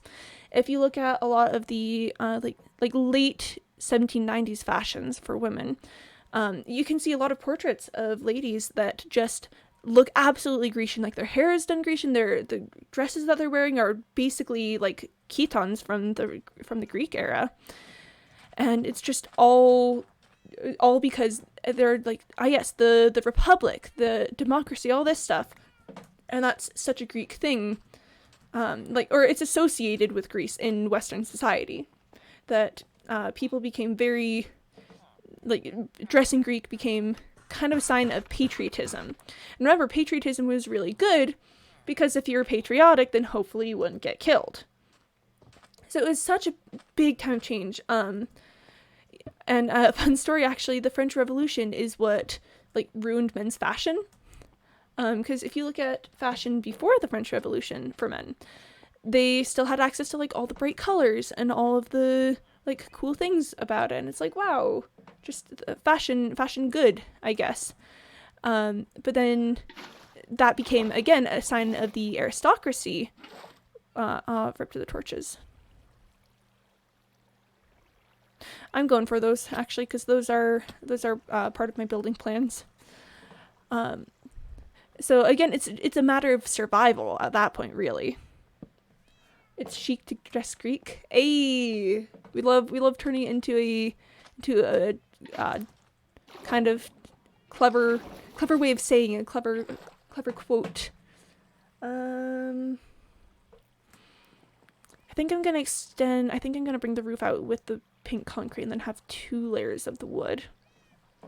But yeah, so having these colors becomes a sign that you are a noblesse, you're unpatriotic, you're dressing noble, and so men's fashion just kind of drops the colors. After the revolution, it becomes like even kind of unmanly to wear bright colors and stuff. Because it's like, ooh, you are you're wearing the bright colors. That's kind of really bad, actually. So yeah, the French Revolution kind of messed up men's fashion in that way. Okay, I did not get enough planks for this. This is fine. I'll just have to go back for it later. Because I want the full floor here. But yeah. So that's a good example of the times changing very quickly, affecting fashion. And yeah, I don't remember exactly where I was going, but I think we were talking about like vests and stuff, and how those were part of the English Restoration period. But yeah, it's this whole thing. Guys, fashion history is so interesting. Like, even if you're not interested in, like, I don't know, the fashions themselves, just hearing about, like, why things changed when they did, and, like, when certain conventions became the norm, I just think it's so interesting to hear about. I just got there to be like, all right, like, any questions? Did anyone have... did we cover that properly? Do you think you'll know the material for the test? Bless. Yeah, if you have any questions, I'd love to answer them, but there will not be a test. Don't worry about that. I'm not going to be testing you guys on the fashion history of France and the history of the waistcoat and stuff. That's all right. You don't have to remember it. Bless. I need more diorite, especially because I'm going to be making the roof out of it. Fun times. Yeah, no, but just like about it being chic to dress Greek thing, like, legitimately there are portraits of ladies from like the from this early 1800s, you know, like the Napoleonic era, where you look at them and go, but like, are you sure they're not Greek though? Are you absolutely certain that they're French? Gotta go, got babies again. Yeah, bye Jimu. Bye, thanks for coming round. It's fun having you. See you later, hopefully. Bye. Bye, good luck.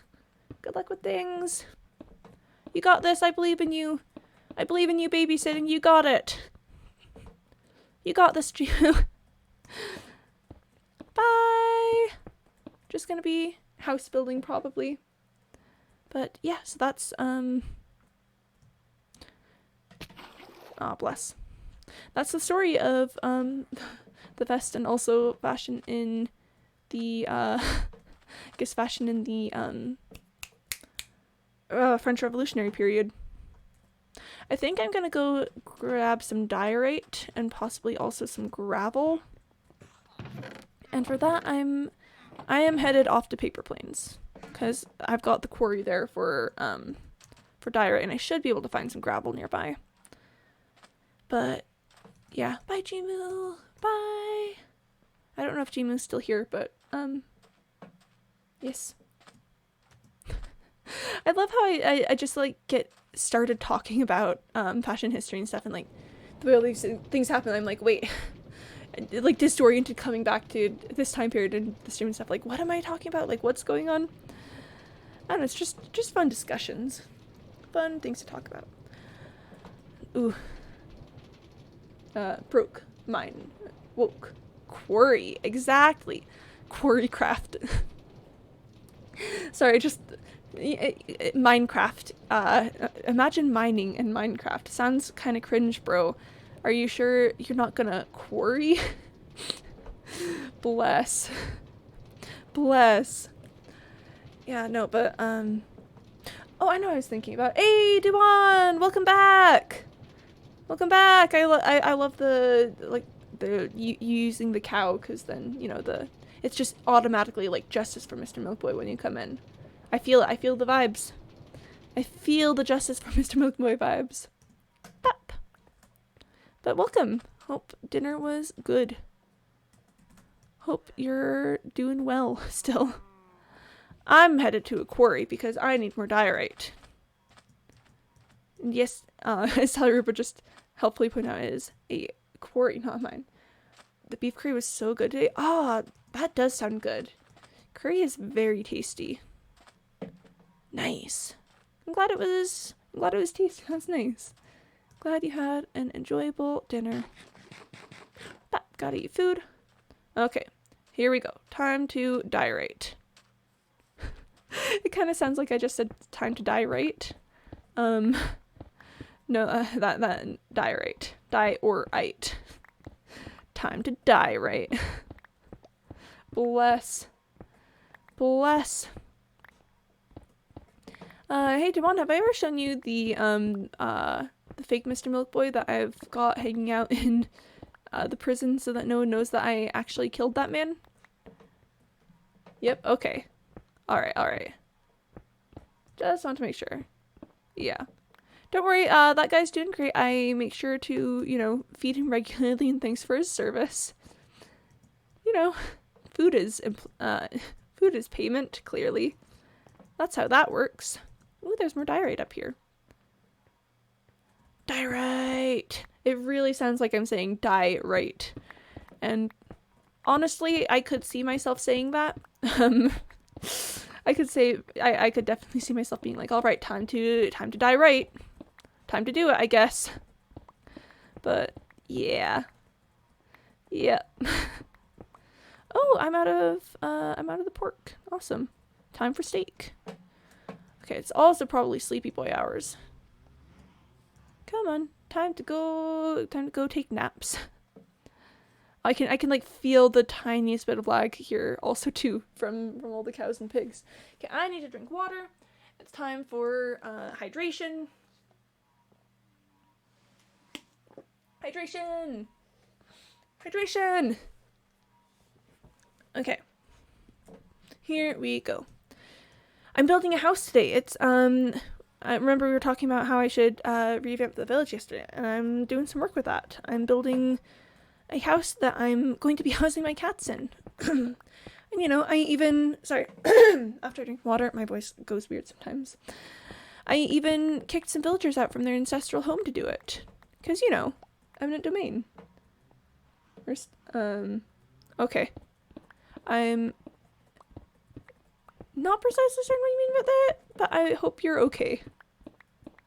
I hope you're okay, Devon. Oh, first you heard diarrhea instead of diorite. Okay. I was like, I heard like diarrhea in the sentence, and that concerns me. Okay.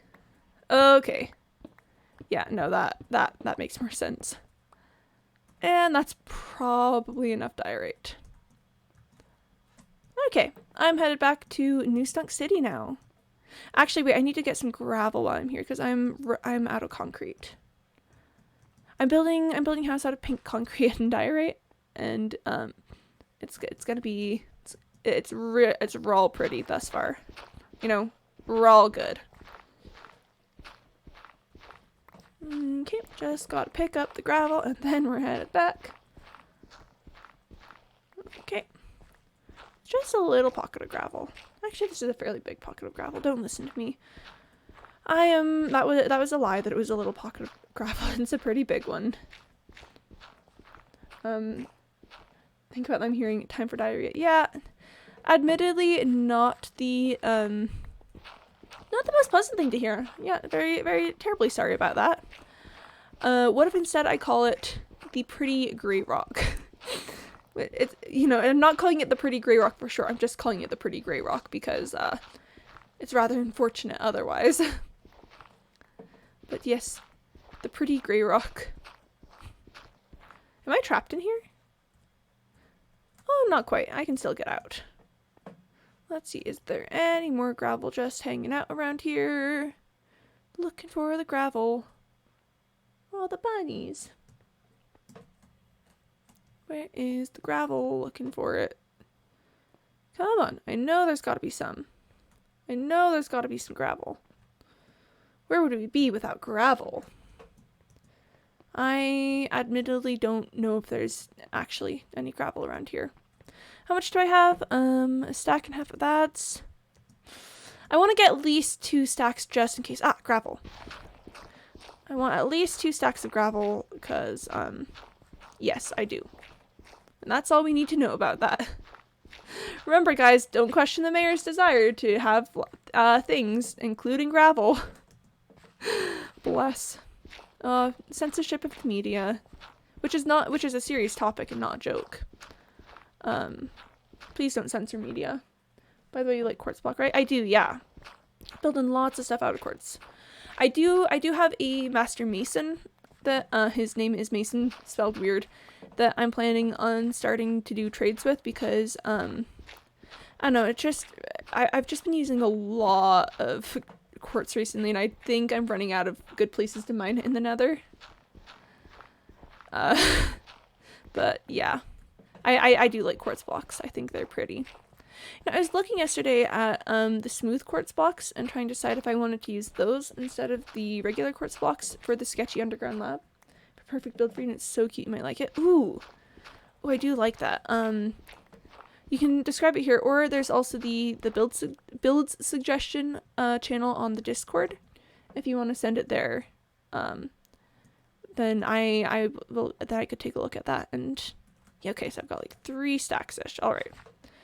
So yeah, there's the build suggestions channel there, or you could talk about it here. Either way, whatever works for you. Do you know that my boots have feather falling 4 on them? Little known fact, you know. Clearly new information to a lot of people. Kim saying in the Discord, awesome. I can't promise I'll look here right now because I don't usually do that on stream. I don't know, I just like to have my sole attention right here. But I'm very excited to take a look. I'm very excited. Here we go. Here we go. Heading out back to New Stunk City. Is it too late in the day? No, I have time. I have time. It's okay. Awesome. Yes, I'll check it out after stream. And let's go. I don't know, but I'm getting like really pumped to finish up this building. Maybe it's because I'm gonna put my cats in it, but I don't know, I'm just very excited. It's gonna be pretty. Oh, I need to start thinking of what color glass I want to put in. Okay, chat, your responsibility right now is to start thinking about what kind of glass I should put in the windows. Because there's gonna be windows. Like, I know there aren't right now, but there's going to be. And I need to have an appropriately colored glass for it. And that's kind of a rough go of it. What color should I put in there? Oh, you know what I should do, chat? I should put some vines on the cobblestone foundation of the house. I've been meaning to get some vines to put like on the tenement and stuff. But I should put some on the cobblestone foundation. That'd be cute. That'd be like old building kind of vibes. You can see it from here. It's very much a different vibe than the Pickington's house. Oh, I also needed oak wood, and I could have gotten that while I was out of paper planes. Okay, well, first things first, time to make some things. I'm gonna need a lot of diorite fences. Let's go, can you make, here, let's do that, and then check, can I turn this into, oh, I can't make fences out of it, that's fine. I'll make fences out of the basic stuff. 20's probably fine. Okay, let's go check it out. Yep, so there it is. There's the house this far. I haven't added windows or doors or staircases or anything. Just kind of getting the basic build down first. Okay, but then we gotta right. Okay, and then this is gonna be the little porch area. Because, you know, it's not... Oh, I should... Might need to turn that section also into diorite. Let's see how it looks first. Let's see if that's okay. I mean, it's kind of fine. I might want to turn that very topmost block into polished diorite, but I don't know if I want to do, like, the full line of it. Not like the sides, because there I like having the full line, because then that's just pretty. Let's give it a test drive.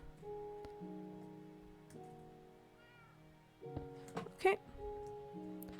And where did there it is, there's the pink concrete. Okay, yeah, that's kind of nice. I might turn the full, like, first layer of things into the polished diorite. Actually, okay, I'm test driving it. Remember, I can just always put it back if I don't like it. Yeah, that'd be cool. Alright, yeah. I kind of like the idea of having just like an established box of diorite as the first layer.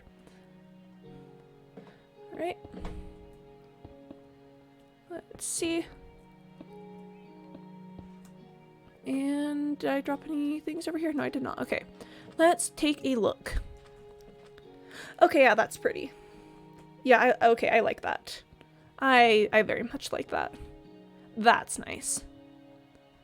Look at that. It's a porch. It is a porch. I love it. I love the porch. And maybe I should do that all the way around for the second floor. Here, let me grab my cobble so that I can work with things. Okay, and there. Got him. Just need a block to stand on while I work, because I think I'm going to be replacing this whole outer edge with the polished diorite, which I did not have enough of. I need to go back to here. Let's start by just putting this full ring of scaffolding around so that I can go sleep and then make more polished diorite. And then work on it in the morning. Yep, just laying the things out. Laying the things. Oh, Dawan, you missed my whole story about the beginning of the Waste Coast Fest. It was very exciting. Or I don't know if exciting is the right word for anyone who isn't interested in like costume history or like clothing history at all. But long story short, the three-piece men's suit originated in 1600s Restoration England. And look here. Okay, yeah, I can do a quick shortened version. So the three-piece men's suit originated in King Charles II's return to the English throne after the English Restoration in like 16 something or other. It was I think like 1650s, or at least after the 1650s. Wait, I needed to make more polished diorite. I need to go to work, but the cat house is looking great. Oh, thanks. Bye, Cyberbra. Killing of King Henry. No, it was the killing of King Charles the First. I think King Henry was a while earlier than that. But so King Charles the First got killed. King Charles II got brought back after Oliver Cromwell's rule. And King Charles II was like, hello, I grew up in France, so I know lots about fashion. People were like, interesting. He's like, but I'm going to establish a fashion that's very like just respectable and austere, and people are like, very interesting. And then he pulled out this like vest that he had received from the Persians, like from the Persian ambassador and stuff. And he was like, all right, this is the fashion and it will forever be like the English fashion. People are like, we love this. Like, this is so good. Like, it just looks so like clean and respectable and nice. And they're like, all right. And vests just like very instantly became the height of fashion. And it's the funniest thing to me because he just, like, you know, King Charles II really just said, all right, I'm going to dictate a portion of men's fashion for the next, like, you know, hundreds of years. Just kind of like what a mad lad, just dictating Western fashion for that long, you know? And yeah, so the original vest, it didn't look like waistcoats do today, because I need oak wood. Oh, but I do like the way that this is looking. So the original vest, it was a lot longer. It went more down towards the knees, which was, you know, the length of the coats that people were wearing. I think I'm actually gonna do this too. Ah, no, I didn't mean it. Yeah, so it was a lot longer. It was not often made out of like a fashion fabric. Like, generally the fabric would be made of was a little more plain. But that, you know, that very quickly changed because people went, I want it to be pretty. So, you know, they very quickly made it pretty.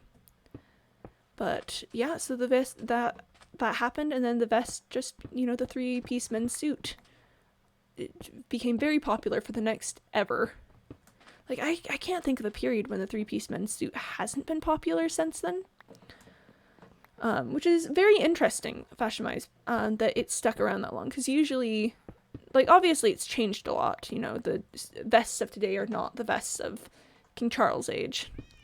But, yeah, having that sort of fashion stick around for such a long time is, you know, honestly a big deal. Like, whoa, that's so, it's really cool that hasn't changed too drastically in a long time. All right, I need to get to the roof. Yeah, I need to get more oak because I need to actually figure out the stairs situation. Let's see if I go. That one's gonna be the top stair. So I could put stairs along the back, but then that would prevent any cool windows there. I might just do stairs along here and then basement stairs like right there or something. Or maybe, I could do a trapdoor basement. Like have a trapdoor to the basement with ladders there. Because we've got, I thought I'd put torches down here, but I guess they got killed when water started flowing down. Yeah, so this is going to be like the kind of root cellar-ish area of all the things. And I think I am going to put ladders and a trapdoor in there. Because Oh, my grandparents have a root cellar, and it's terrifying. I hate it so much. Um, yeah. I'm not the biggest fan of root cellars, but I'm gonna make one here because it's gonna look good. So I think I'm gonna head over to Bread City real quick. I know that we just got back. Oh, a cellar. It's like the space under a house, not quite a basement. Generally more unfinished, made out of just sort of plain stone kind of stuff. And a root cellar would often be used to hold like potatoes and carrots and stuff during the winter, so that those fresh vegetables would be kept, I don't know, like frozen, I guess, and good, so that they wouldn't rot up in the heat of the house. It was a method of making sure that you could still eat produce, even in the winter, which is good because produce is a vital part of most humans' diets. But yeah. So yeah, that's the deal with the cellar. It's spelled Cellar. Hey Cyborg, you wanna spell cellar in the chat? Cyborg, my mans. Cyborg the mod boy. You wanna give us you wanna give us a cellar? Cyborg apparently doesn't want to give us a cellar, so that's fine.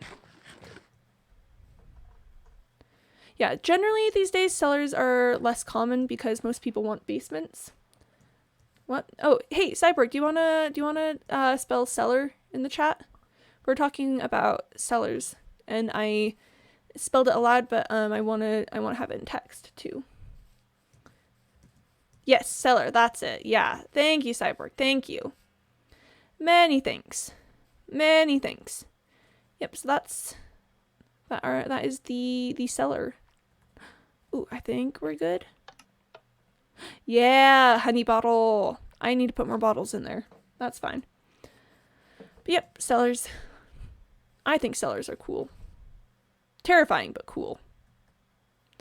Yeah, no, but nowadays, mostly they're just basements. Just finished locations that you can hang out. But yeah, cellars are fun. I like cellars. Or more accurately, I like that I'm putting a cellar in the house that I'm building right now because I think it's more accurate to the time period, and period accuracy gives me the tinglies of a job well done.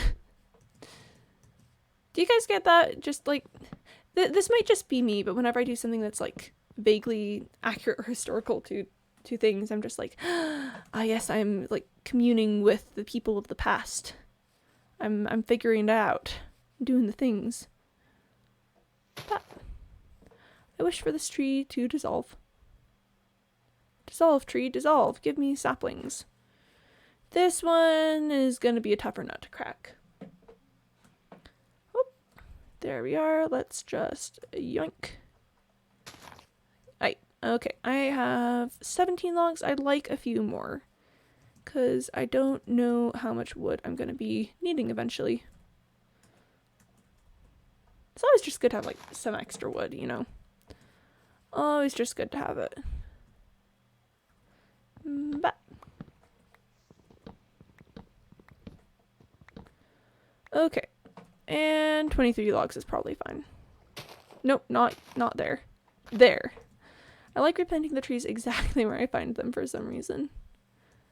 I just think it's good business, I guess. Oh, and we've got one more to plant right here. Yep, there we are. And I'm headed back to New Stunk City. That was just a quick detour. And yeah, okay, I've got lots of gravel. I was like, do I need to stop for gravel? I do not need to stop for gravel. Let's see. All right. Let's go. Let's go. Back to New Stunk City. For some reason I thought that I'd like messed up my inventory somehow. I was like, do I still have like all the wheat from the farm on me? And I do not still have the wheat from the farm. Oh, and it's getting late in the day. I gotta... It's the last train of the day. Oh no! Choo-choo! I don't know, guys. I don't know what's going on. Sorry. Let me drink some water. I'm feeling dumb. Why is there a difference on the pronunciation in cellar and collar? You know... oh, now I'm feeling dumb. Oh, no. Listen, Duan, I think that's just an English is weird moment.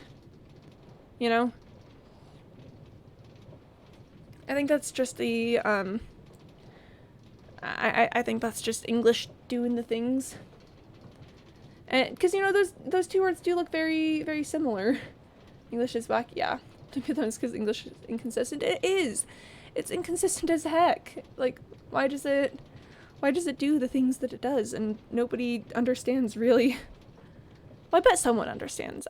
I bet there's like one guy who understands why English is what it is.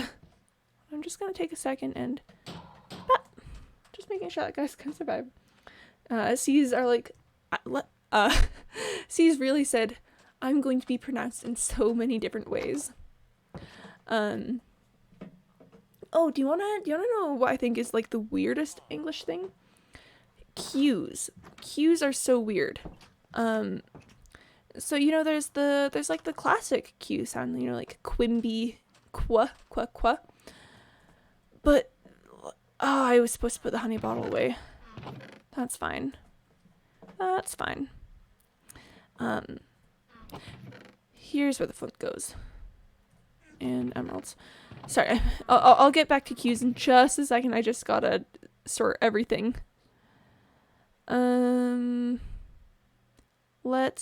I need to find sand to make more stuff. But okay. So Q's in English. Q's can be pronounced with you know the qua noise, but Q's do not make the qua noise. Q's in fact make a very soft K sort of noise, just like a k. Because the traditional noise that people think comes from a Q is a Q and a U being put right next to each other. Because, you know, like Quimby Q, U, IMBY. The Q and U together make the qu sound.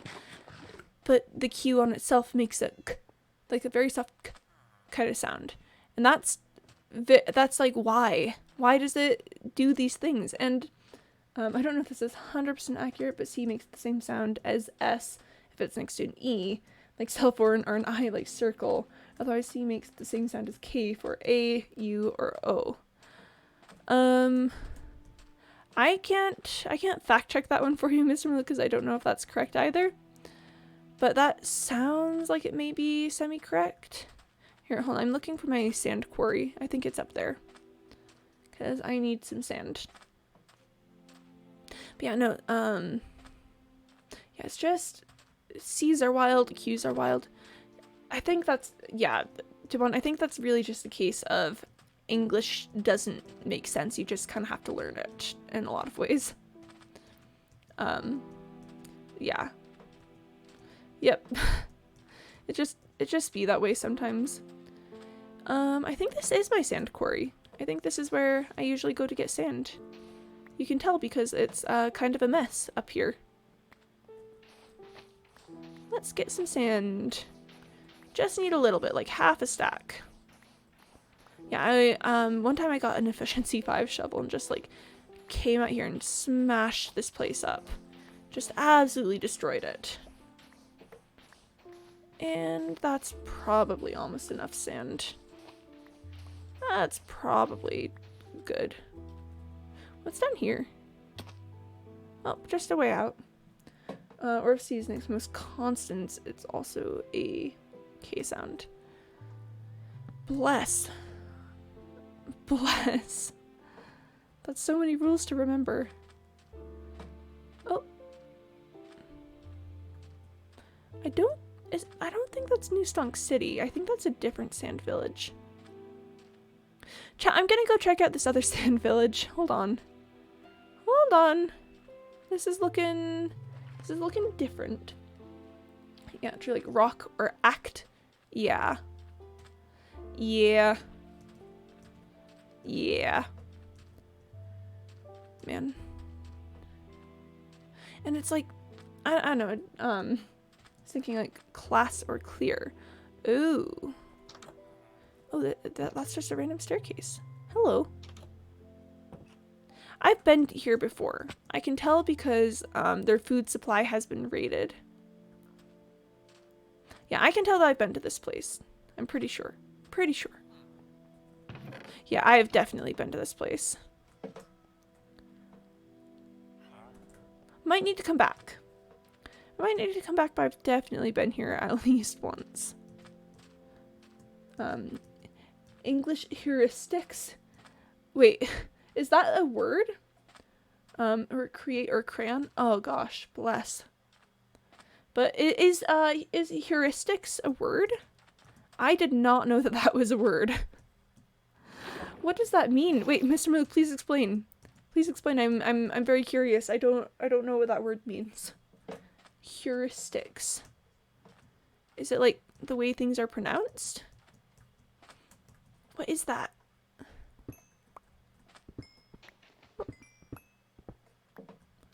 Oh, rip to the coal. Rip to the coal, I guess. And heading back. Heading right back over. Do you know that my boots have Feather Falling 4 on them? Eat some steak. And let's keep going. Let's keep going. Yeah! Let's go.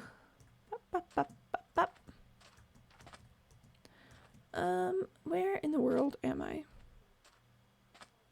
I don't think I'm lost. Oh, there, I can see the factory. I can see the factory. Okay, thank you, now you understand. Oh, great, I'm glad that Miss Miller could help you, Duan. That is good to hear. We love a helpful chat moment. I think, oh, that's a hazard. I think I'm gonna head over to the bamboo farm because I'm distractible as heck.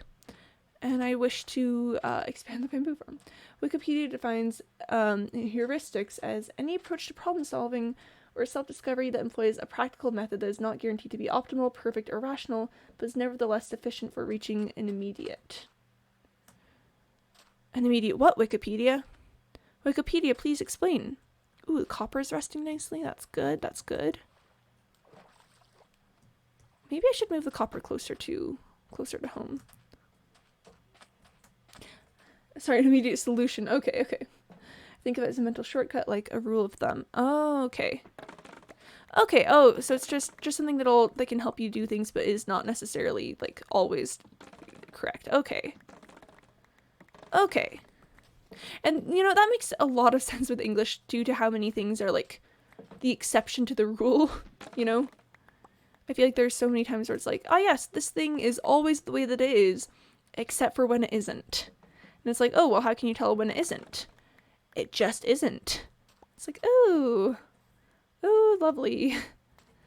That's lovely to hear. Oh, I've got a lot of those for how I remember, like, the different states in the US. Because when I was in elementary school, you know, they'd make us memorize all the states and state capitals and stuff. And I've got so many silly little, like, mental devices that I use to just remember, like, oh, this one is this state has this capital kind of thing. I'm just, absolutely covering this area with bamboo. Yeah. Just covering this area with bamboo. Oh. Oh, the bamboo is already growing. Here we go. And a little bit more. I'm gonna turn this whole thing into a bamboo forest. It's gonna be impossible to traverse. You know, I have heard stories of people using bamboo as a way to, like, prevent invaders from reaching from reaching their area. So that would be I don't know. I'd need to research that a little bit more to say it confidently. But I think it'd be cool if bamboo was a valid way of preventing people from reaching your home territory. Okay. Oh. There goes the bamboo. Okay, we're getting it. Minecraft doesn't generate a jungle biome. No, Minecraft doesn't generate a jungle biome. Quimby. Fine, I'll do it myself. Yeah, I mean, if I ever get jungle saplings, you know I'm coming right over here to plant them. You know I'm coming right over here to plant them. Yeah, maybe I should move this copper a little closer to home. It feels like it might be a little far out here to get the full effect I want it to. But I'm already getting distracted from the main purpose of today, which was, you know, building.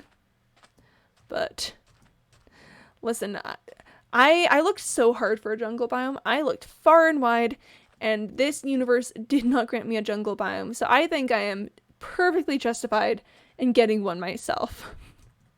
I think I'm a-okay to do that. Listen, the universe just didn't give me a jungle biome, and that was the universe's mistake. The universe should have thought of that before it didn't give me a jungle biome. Okay, crafting table. We go pink dye, we go sand and sand. Then we go gravel. Gravel, the sacred pilot flame. Hopefully that should be enough. Because I need to go sleep. No, I moved you. I moved the pink dye. I promise that I moved it. I really promise. I made room in one of my chests somewhere, and I feel like it's... Oh, here it is. Here's the space. I was like, I feel like it's immediately disappeared. Okay. Yeah. Time for sleeps. Time for not dying to creatures of the night. But, there we go. And I need to drink some water. Drinking water! Alright. There we go. I have consumed the liquids. It's time to go work on the house a little bit more. I don't know, I'm so excited about working on this house.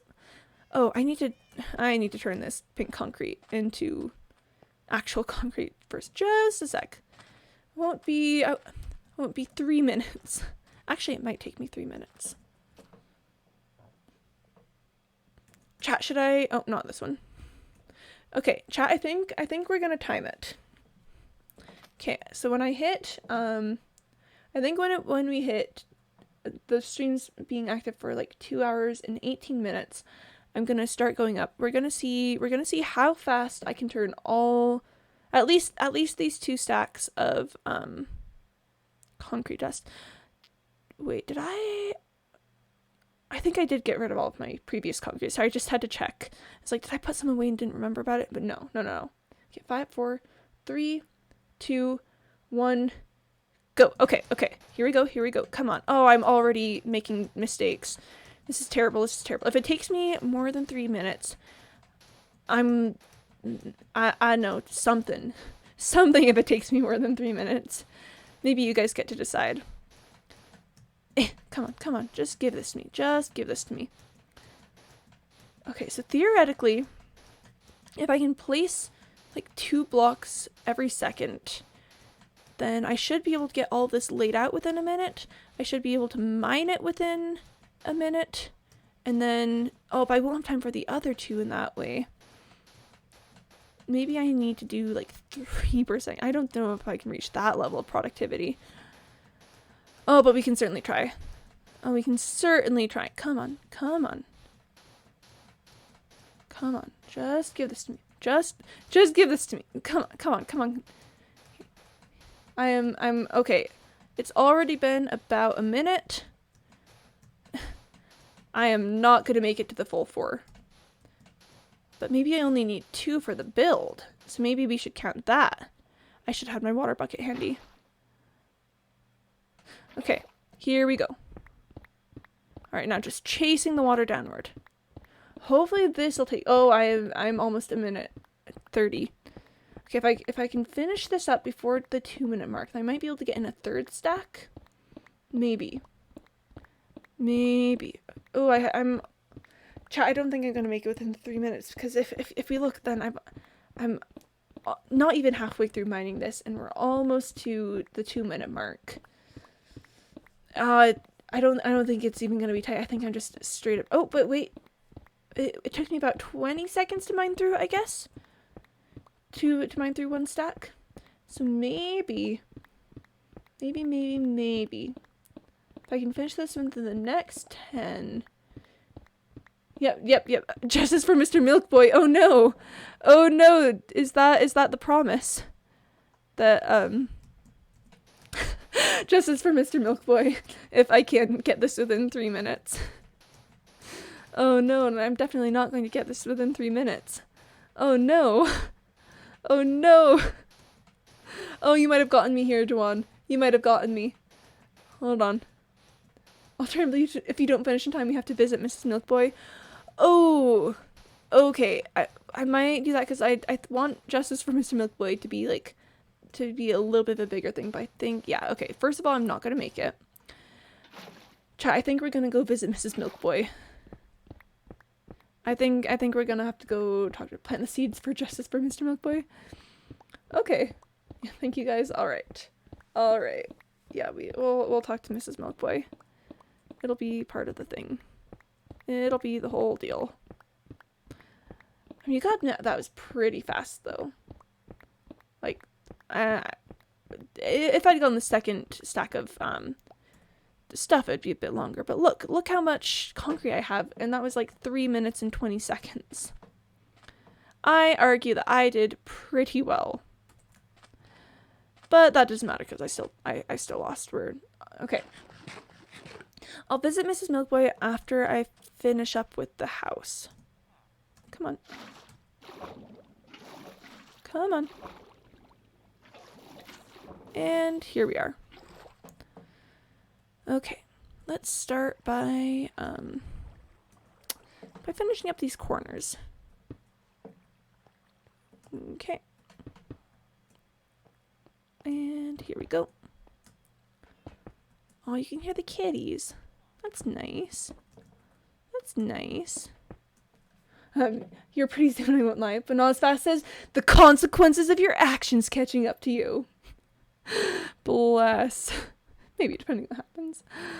It's like you can run, but you can't escape the weight of your consequences. The weight of the consequences of your actions.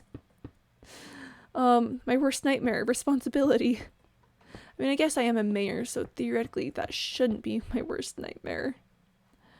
Let's see, that is, yep, that's 4 from the thing. Okay. Yeah, so we gotta finish up the floor here. I like having 2 layers of floor. Because then, you know, if you break one, you're not gonna fall through to the next layer. Oh, there we go. And planks. A lot of these planks are gonna get messed with in just a minute. Wait, what enchantment do you have? Oh, what enchantment do my boots have? What is it? Is that feather falling 4? Oh, I need to put mending on these. Looting 3. Oh my goodness. Oh, you guys are goofballs. What enchantment do you have on your boots? Looting 3. See, as far as I'm aware, there isn't a better way to do this than this. Oh goodness. Just imagine boots with looting 3. Oh goodness, that's quite frankly kind of ridiculous. Looting 3 sounds valuable for boots. I mean, yeah. Okay, okay. I'm going to create a staircase that is so heading downwards. Oh, I'm facing the wrong way. Hey guys, guess what enchantment I have on my boots? Did you know that I have an enchantment on my boots? Wait, but this is going the wrong way. No, I'm not going that way. That's not the way that the staircase is gonna go. Sorry, just gotta fix that. Actually, I don't think that one I need to fix because I'm still gonna be using it. But yeah, my boots do indeed have looting 3 on them. I don't talk about it too much. I try to kind of keep it on the down low, I guess. Yeah. And okay. Here we go. Then I think this one also needs to go. Okay. I'm gonna fall into the basement at some point. Yeah, I'm gonna fall into the basement like right now if I don't do this properly. No, not that. Okay, let's try this again. Let's try this again. Hey, I'm Spider-Man. Let's do this one more time. You know the have you guys seen like Into the Spider-Verse? Because I think that's a brilliant movie. Here, let's get Archie out of here probably. Let's see if we can convince Archie to exit this place. Get out of here, Archie. I'm gonna be messing with this spot. Get out of here. What if there's an enchantment for stomping where you fall into a mob, it takes damage? Oh, I think that'd be largely useless, but very funny. Can you not jump? Archie, what are you doing down here? Into the Spider-Verse is amazing. Ayy! Ayy! Mr. Maluk with liking Into the Spider-Verse. Ayy! It's really a gorgeous film. Oh gosh, the themes of like finding fulfillment in the training of others. I know I had ladders somewhere. I had ladders in here. Where did my ladders go? But yeah, no, Into the Spider-Verse is probably one of my favorite movies of all time. Where I know I had ladders. I know that I had ladders. I did not use them all. Oh, where did my ladders go? There they are. I looked right past them probably. Okay. Oh, and it's almost sleepy time. Ooh, do I have time to... You know what I have time to do? I have time to make a trapdoor. That's what I have time to do. Actually, do I like having the little holes in it though? Because I could just use the spruce trapdoors that I have.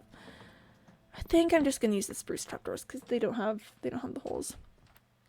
But yeah, no, and then just it's such a good story, and my favorite thing about Into the Spider-Verse is just how Spider-Man it feels. Like, I don't know, I feel like there's some very good Spider-Man movies out there, but not a lot of them manage to capture the unique feeling of the Spider-Man comics. You know, just kind of there's just with having the rogues gallery and the family things, like, I don't know, there's a lot of things that I feel like people get wrong about Spider-Man, but none of those happen in Spider-Verse.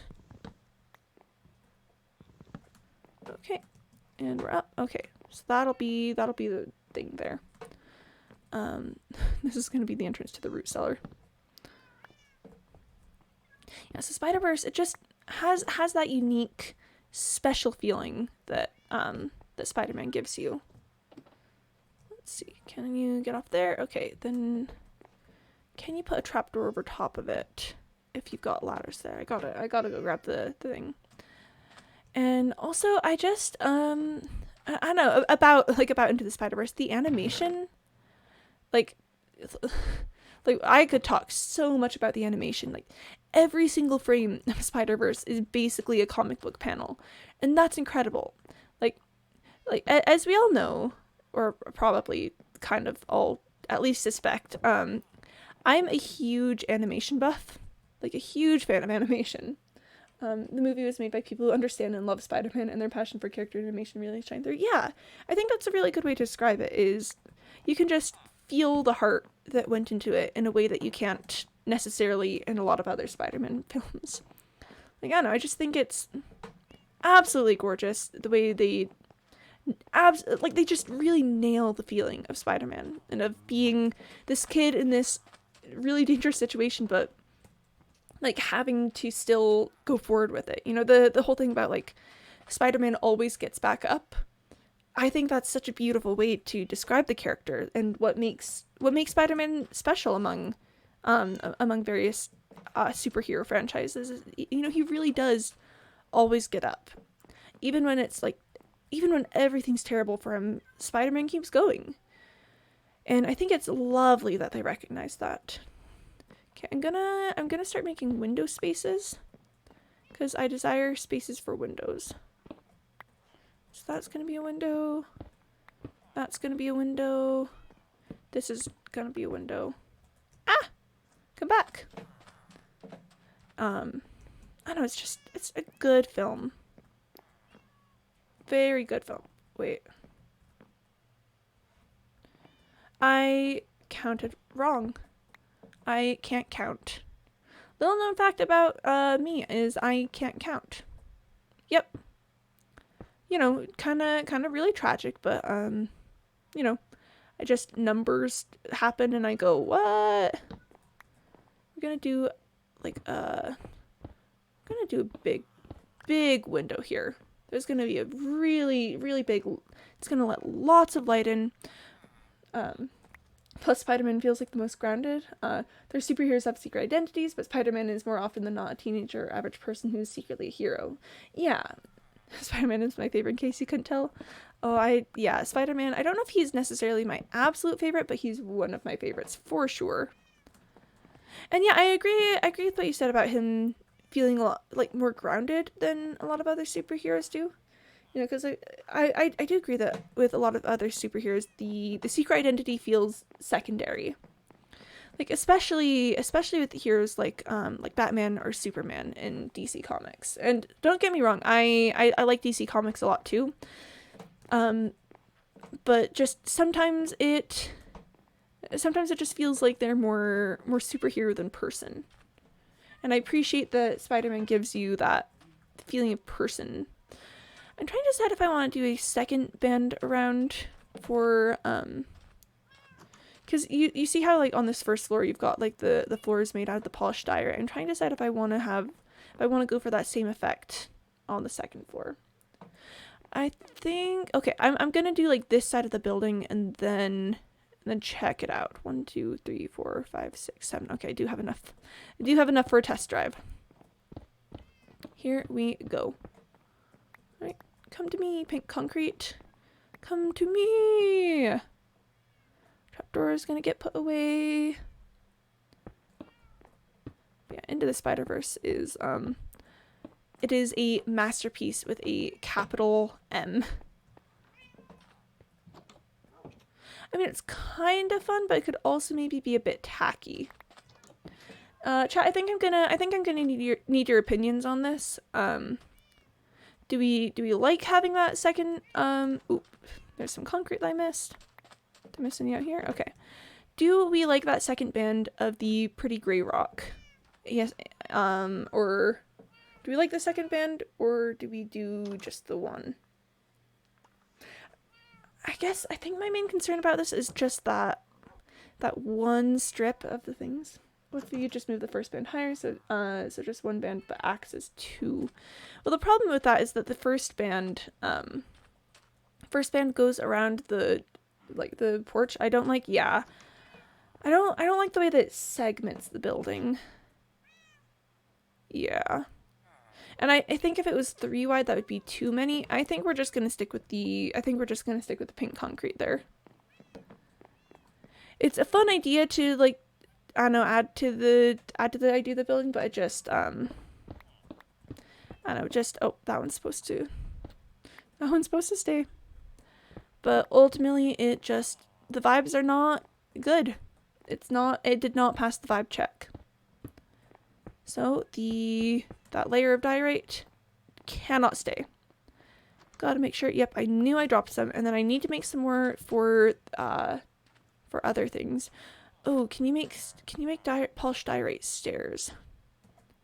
You can make polished diorite stairs. Okay, we're gonna start with just plain polished diorite, and then we can turn it into stairs later. Cause chat. I was asking you guys earlier to think of what color of glass we should put in the windows. And if you have any opinions on that, I'd love to hear them.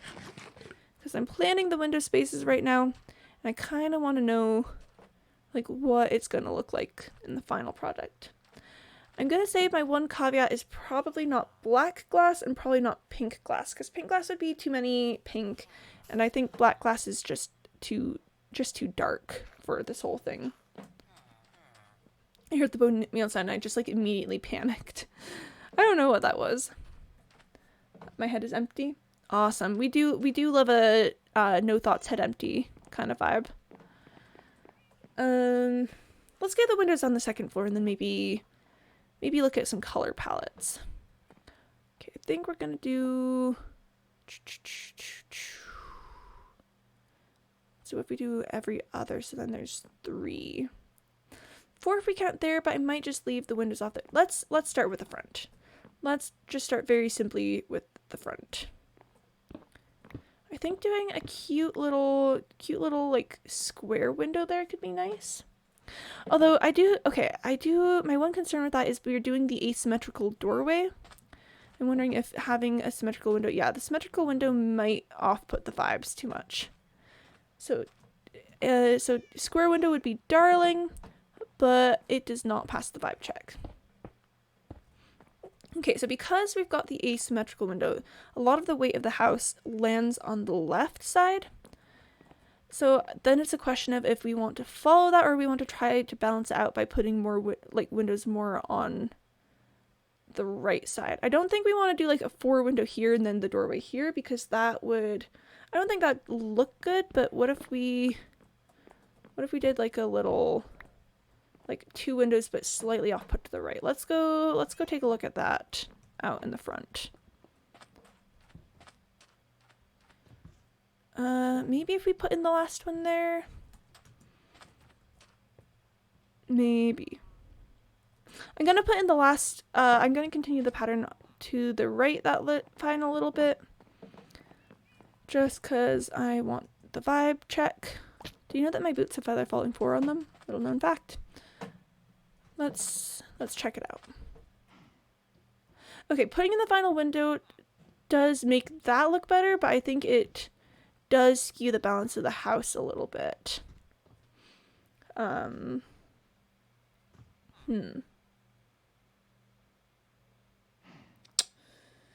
Maybe if I move them over to the right. Sorry, over to the left side.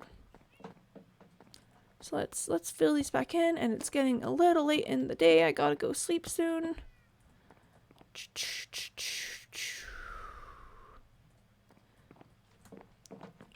Oh,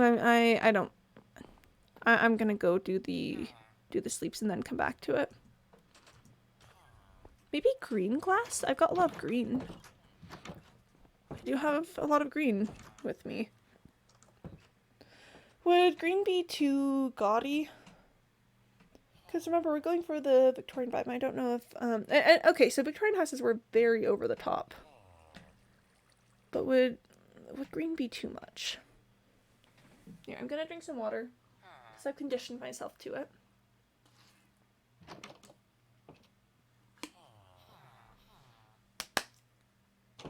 Liquid. What does green glass look like? I might have to take a look at that before I decide if it's gonna go in. Then let's see. Let's try the same 2 window pattern, but shifted to the left.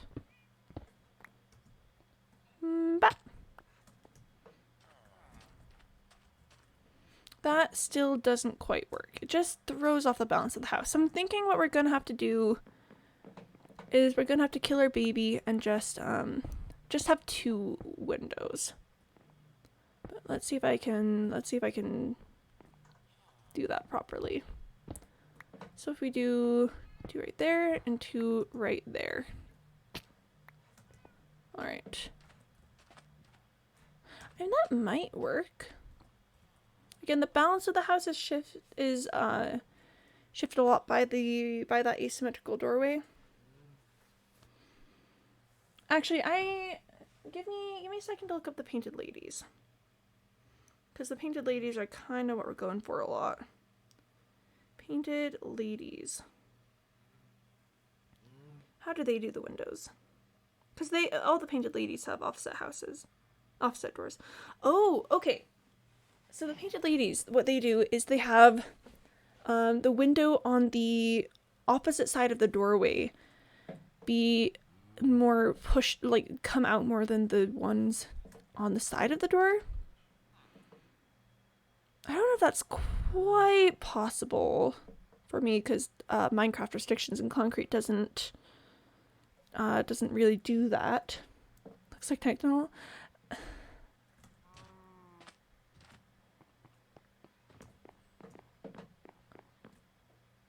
Let's see if this makes it better, because that would be... Nope, that makes it look even more like... Oh gosh. Cyborg Y. Cyborg Y. Why would you say this thing?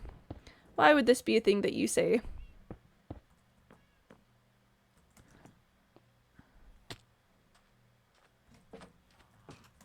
Maybe I'll just do that. Maybe I'll just do that. Except I do want this, if I am doing that, I want this to be a 3.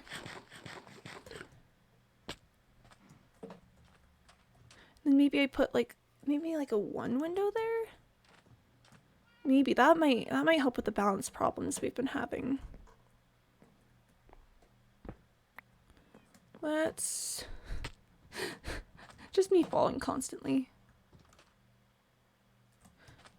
Hold on. What if I make it a 2? What if I make it a 2? I'm just trying all the things desperately. This is fine.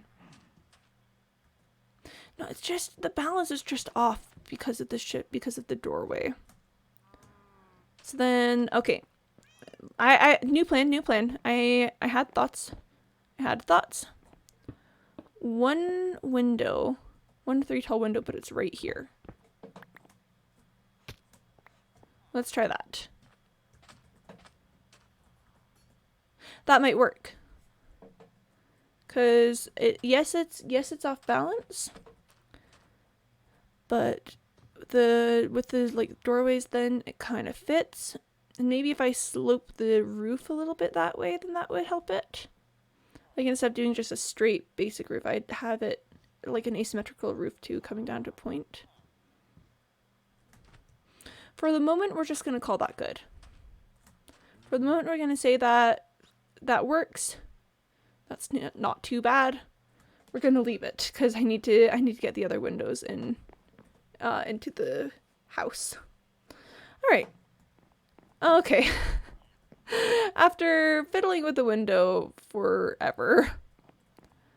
Let's see. What if I do 1 and 2 maybe?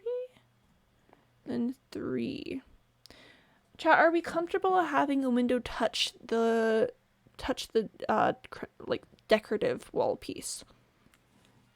Or should I try to keep the windows mostly, like I could do like a 4 here. Let's actually check that out. No, one has fallen. Then we do a 4 here. Here, let's go out the other side to see how it looks. All right. Okay, that's kind of nice. That's kind of nice. And then, or maybe I could expand it to a 6 just for aesthetic purposes. And then I don't think I need to put a window on that little section of wall. Here, let's just... Ah. Okay. But this is fine. Okay, yeah, that might work. Yeah, okay. I'm gonna say that's good. I'm not gonna touch the little tiny wall because I think putting a window there would be a bad decision. But then for the back, let's see, how many, I'm working with 8 spaces here. All right. If I was working with 9, I think I would do a 3, like a 6 cut out that way. But we're not. We're working with the 8 blocks here. So let's see. I could do the side-by-side windows here. You know, have like 1 and 2 and then 1 and 2. This is a lot of window space, so I don't think I need to worry too much about that. Let's see. And yes, Cyborg, I know this looks like techno, but look, it's actually a screaming face. Look. Screaming face.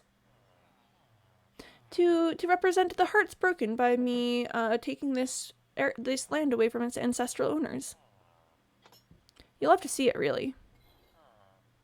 Yep. Alright, I think that's gonna be the windows. I think that's the way that the windows are gonna look. Okay, good. I'm glad that works out. Alright, so then we've got the root cellar. Nice, nice, nice. We love a cellar of root. I might take this down one further just so that it's not as cramped in here, because there's only two blocks of space here. I think I was originally intending for there to be another one, but then I miscounted when doing something else with building. So I might take this a floor down, but for the moment I kind of want to focus on the windows. I know that there isn't a roof, but I want to get the windows figured out first. Let me see if I have any glass. I think all of my glass is in Bread City right now. Oh wait, I do have some glass. And I've got some dye. There we are. That's the one I've been working with. So let's check out what the green glass would look like.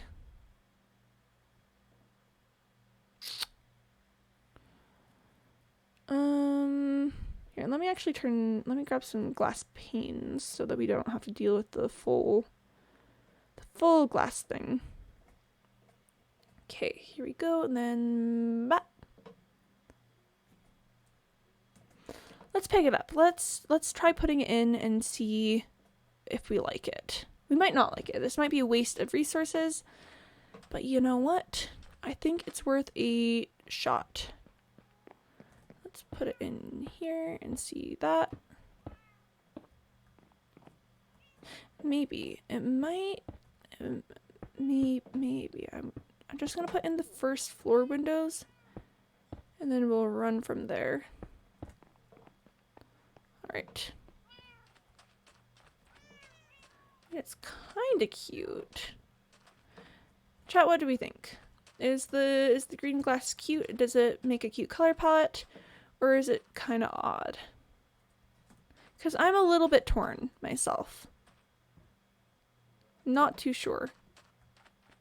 I was kind of expecting it to be a little bit darker than it is. You know? That's just a little bit neon for me.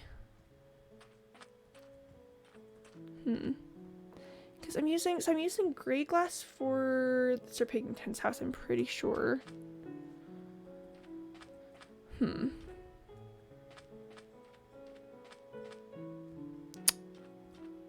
I know.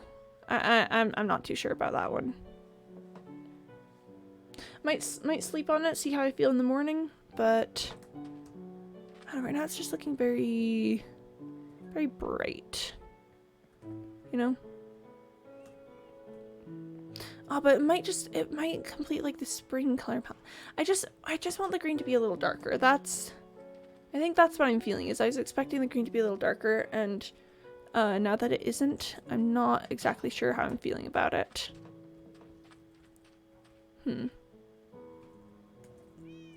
I'm gonna sleep. I'm going to fall asleep and then look at it with bright, fresh new eyes in the morning, and we'll figure it out from there. We shall certainly figure this out. Oh, the house is this way. This is the way of the house. I was going right the first way. I was going the right way the first time after all.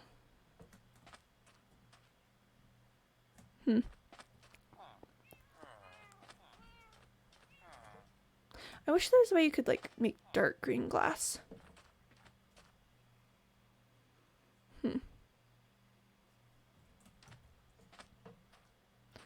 Let's see.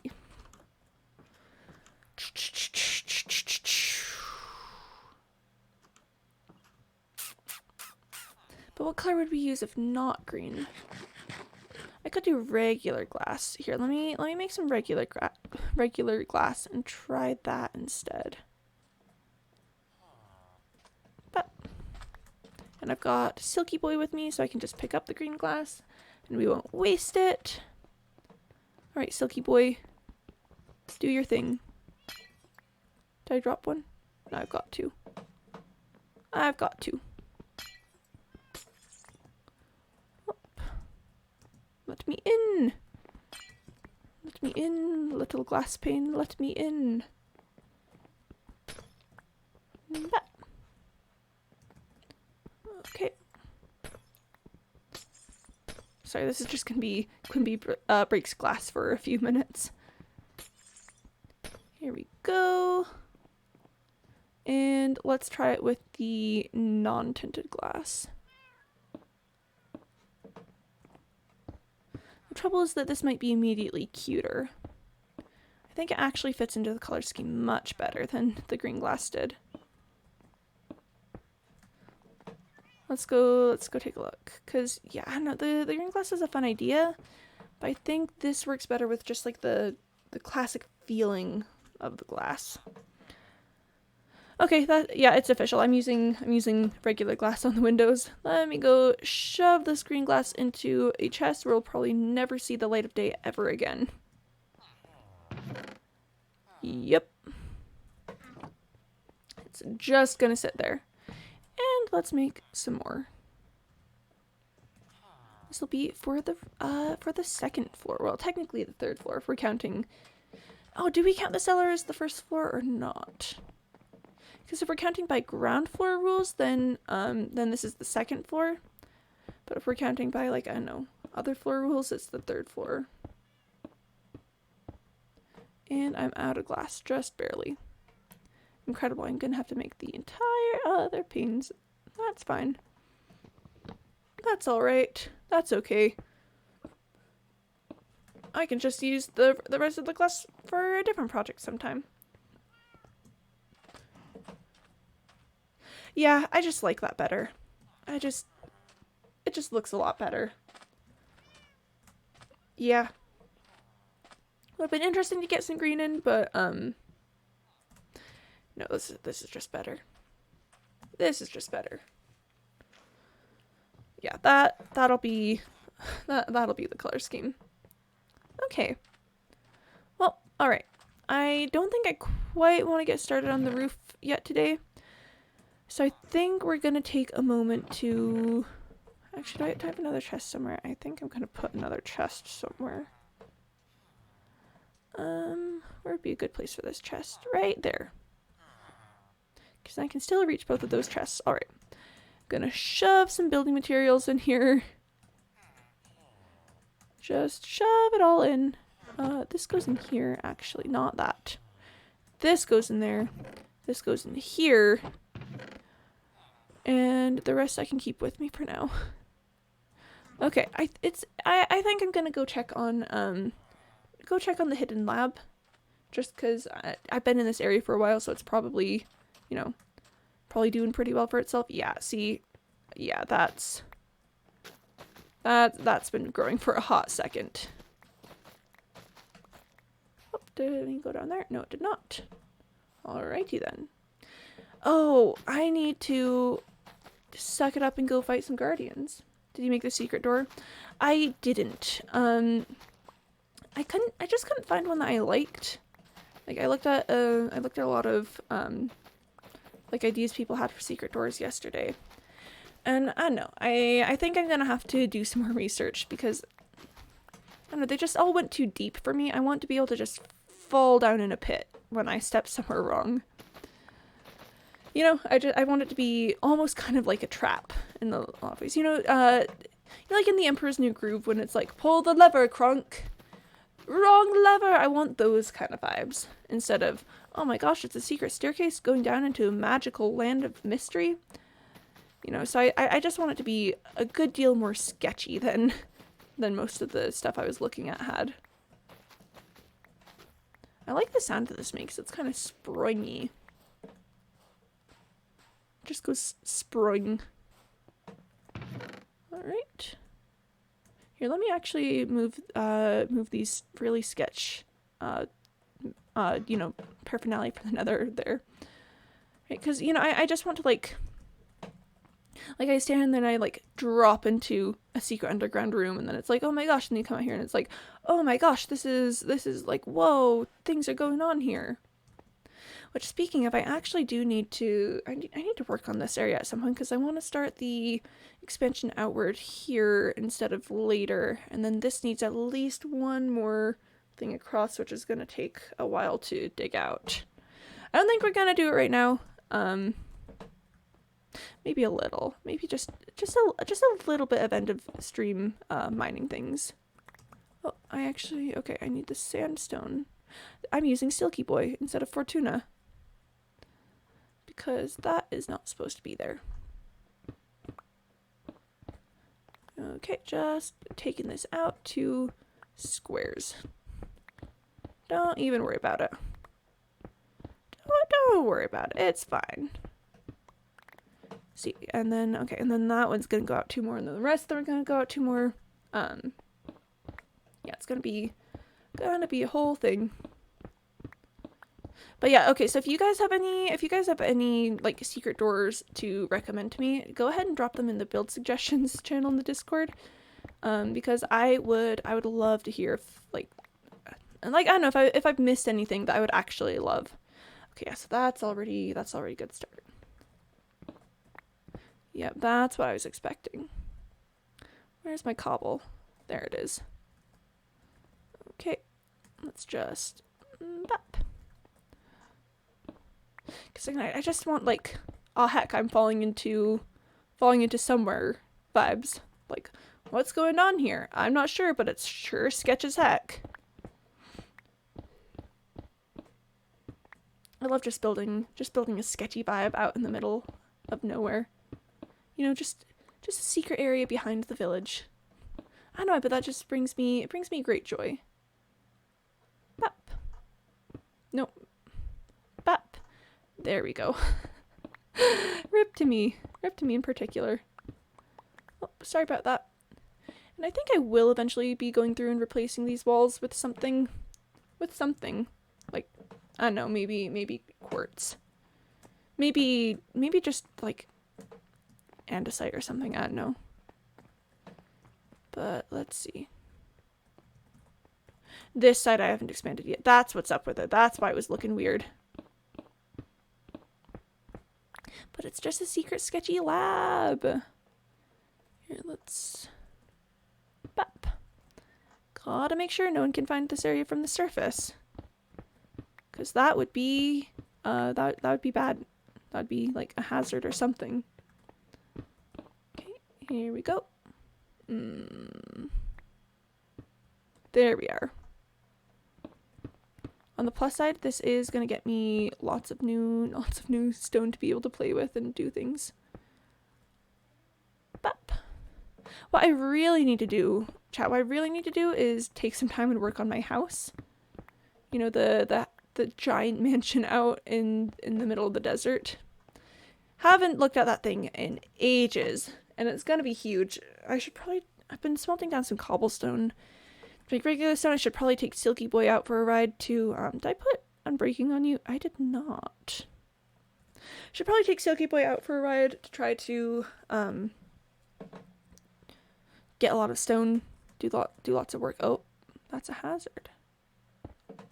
Maybe I should be working with Silky Boy right now. But I don't know, Fortuna is just easier to work with, you know? Fortuna is just a lot easier. But look at this. You come in and it's just like, and it just progressively gets larger. That's the vibes that I'm going for. That's the stuff that gets me excited. And I might have to deepen this a little bit, because I'm not sure if there's like, or maybe just deepen this section in particular. Because I don't think there's room for me to put a secret dropout door there. I don't know. I think that's gonna be thoughts for a future Quimby to have. Right, that's looking better. But just look at this. Look how big this area is. Have you thought what illegal thing you're going to do? Yeah, okay, so I'm thinking about growing giant fungus down here. You know, the ones from the nether, like the crimson fungus. Because again, I'm supposed to be preventing the spread of nether creatures. But then if you come down here and there's just like the huge crimson trees, you know, that's pretty illegal. That's not controlling the spread of like nether creatures.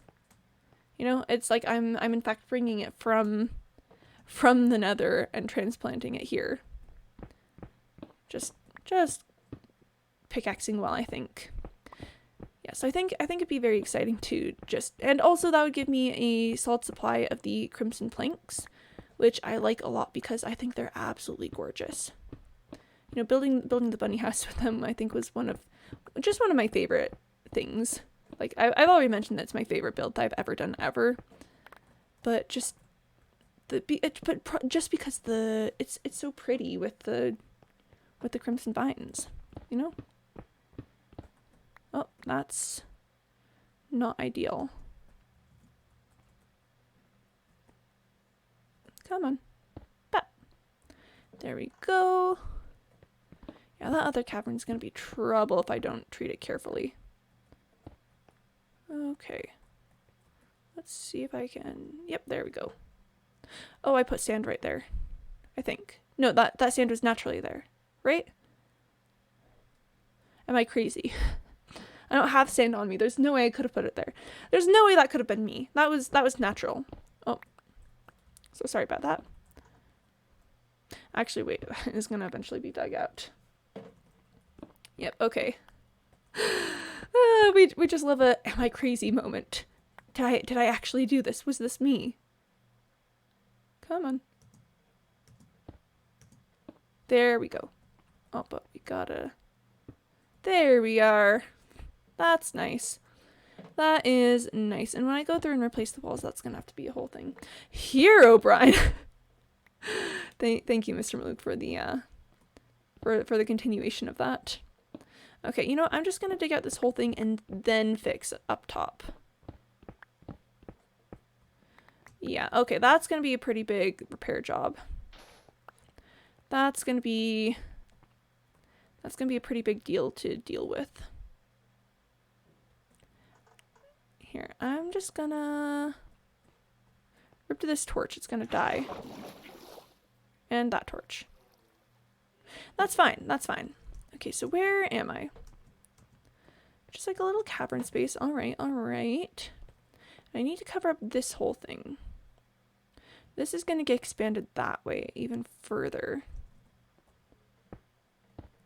Okay, this is gonna be a cover-up job for the ages. This is gonna have to be so good. This is just gonna have to look like, oh, whoops, the cave got super narrow here, I guess. Or maybe I could expand the cave more that way out, just so it looks less suspicious. Look at that. Look at that. So then it's like the cave just moves weird. I do need to make this a little less regular. Come on. No, that's a little too regular. Just hit 1k coins. Hey! Congratulations on being rich in Quimby coin. Congrats. That's an accomplishment. Right, there we go. So then that's... Yep, that's just kind of a little space thing.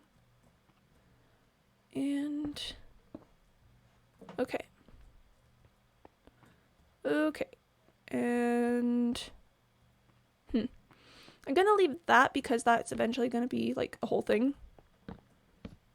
But Quimby stair, but it is nothing to spend on. Oh, yeah, okay. Yeah. I've been thinking about the channel points thing. I'm just struggling to come up with ideas. Like I was talking with Chad about it earlier. It's like, what are things? Oh, I remember what we were gonna. Okay, I was gonna put in a justice for Mr. Milkboy one. I was gonna set it super high, and it could be like a community challenge one. Okay, I'll probably implement that later today because I think I actually need to like go do things now. Here, let me get to the top and I'll end stream. But I think okay. So Demon, I think I'm gonna add in a justice for Mr. Milkboy. Oh, it's nighttime. I gotta go sleep before ending. I think I'm gonna end in a justice for Mr. Milkboy option. I'm gonna set it like super high, but also I'm gonna I am also going to try to look for smaller things that I can do. Oh, this is a horde. Oh, that's a horde. Okay, are you going to run an ad today? Oh, Cyborg, not at this point. I did mean to, but not at this point. It's too late in the stream for that. Okay, some redeem channel points have something pop up on the screen, like the new followers or something through Streamlabs.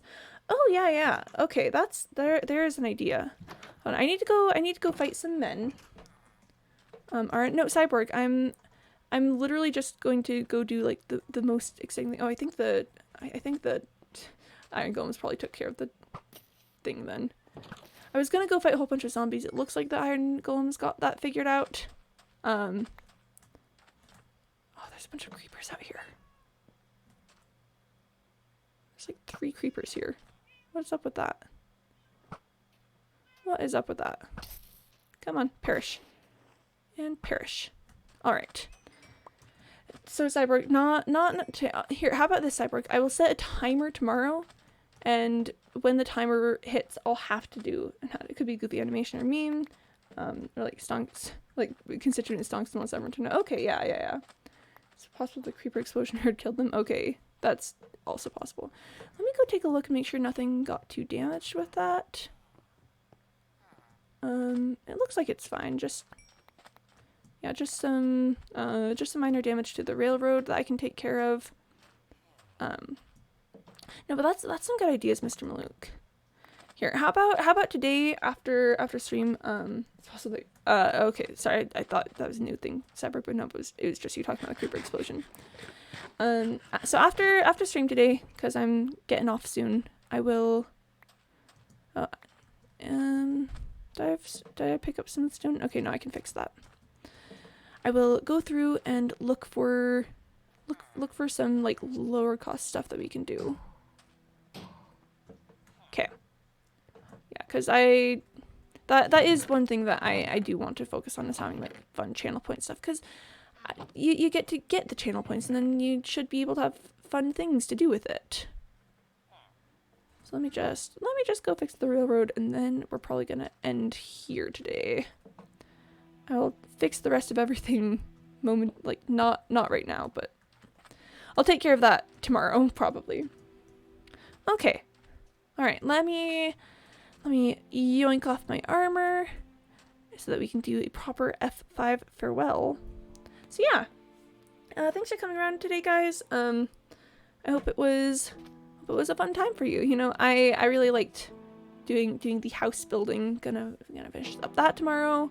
Oh, there are 2 villagers on the roof there, and I do not trust that. Oh well. I don't know if he's feasibility, but everyone from Discord would love sending frogs your way. Ooh, that is okay. That's Mr. Malik, that's going on the list of things to look into. Probably work on that tomorrow. Got some things. But yeah, thanks for coming around, guys. Yeah. Oh, bye, Dawn. Yep. Thanks, guys. Bye. Bye, Mr. Malik. Bye, Dawn. Bye, Cyborg. Bye, Solid Reaper, if you're still here. Bye, guys. Trust us for Milk Boy. Yes. All right. Yeah. Yep. Oh, and we're gonna talk to Mrs. Milk Boy. That'll be tomorrow. Chat. I will talk to Mrs. Milk Boy tomorrow. Probably have like something plot relevant with that. It'll happen. It'll happen. So bye, guys. Bye. Hope to see you tomorrow. Bye bye. See you later. See you later. Bye. I'll look into channel points and things. Yep. Adios, amigos. Bye, Mr. Malouk. All right. I'm doing the end thing now. Okay. Ready? Okay. Ending stream. Bye bye.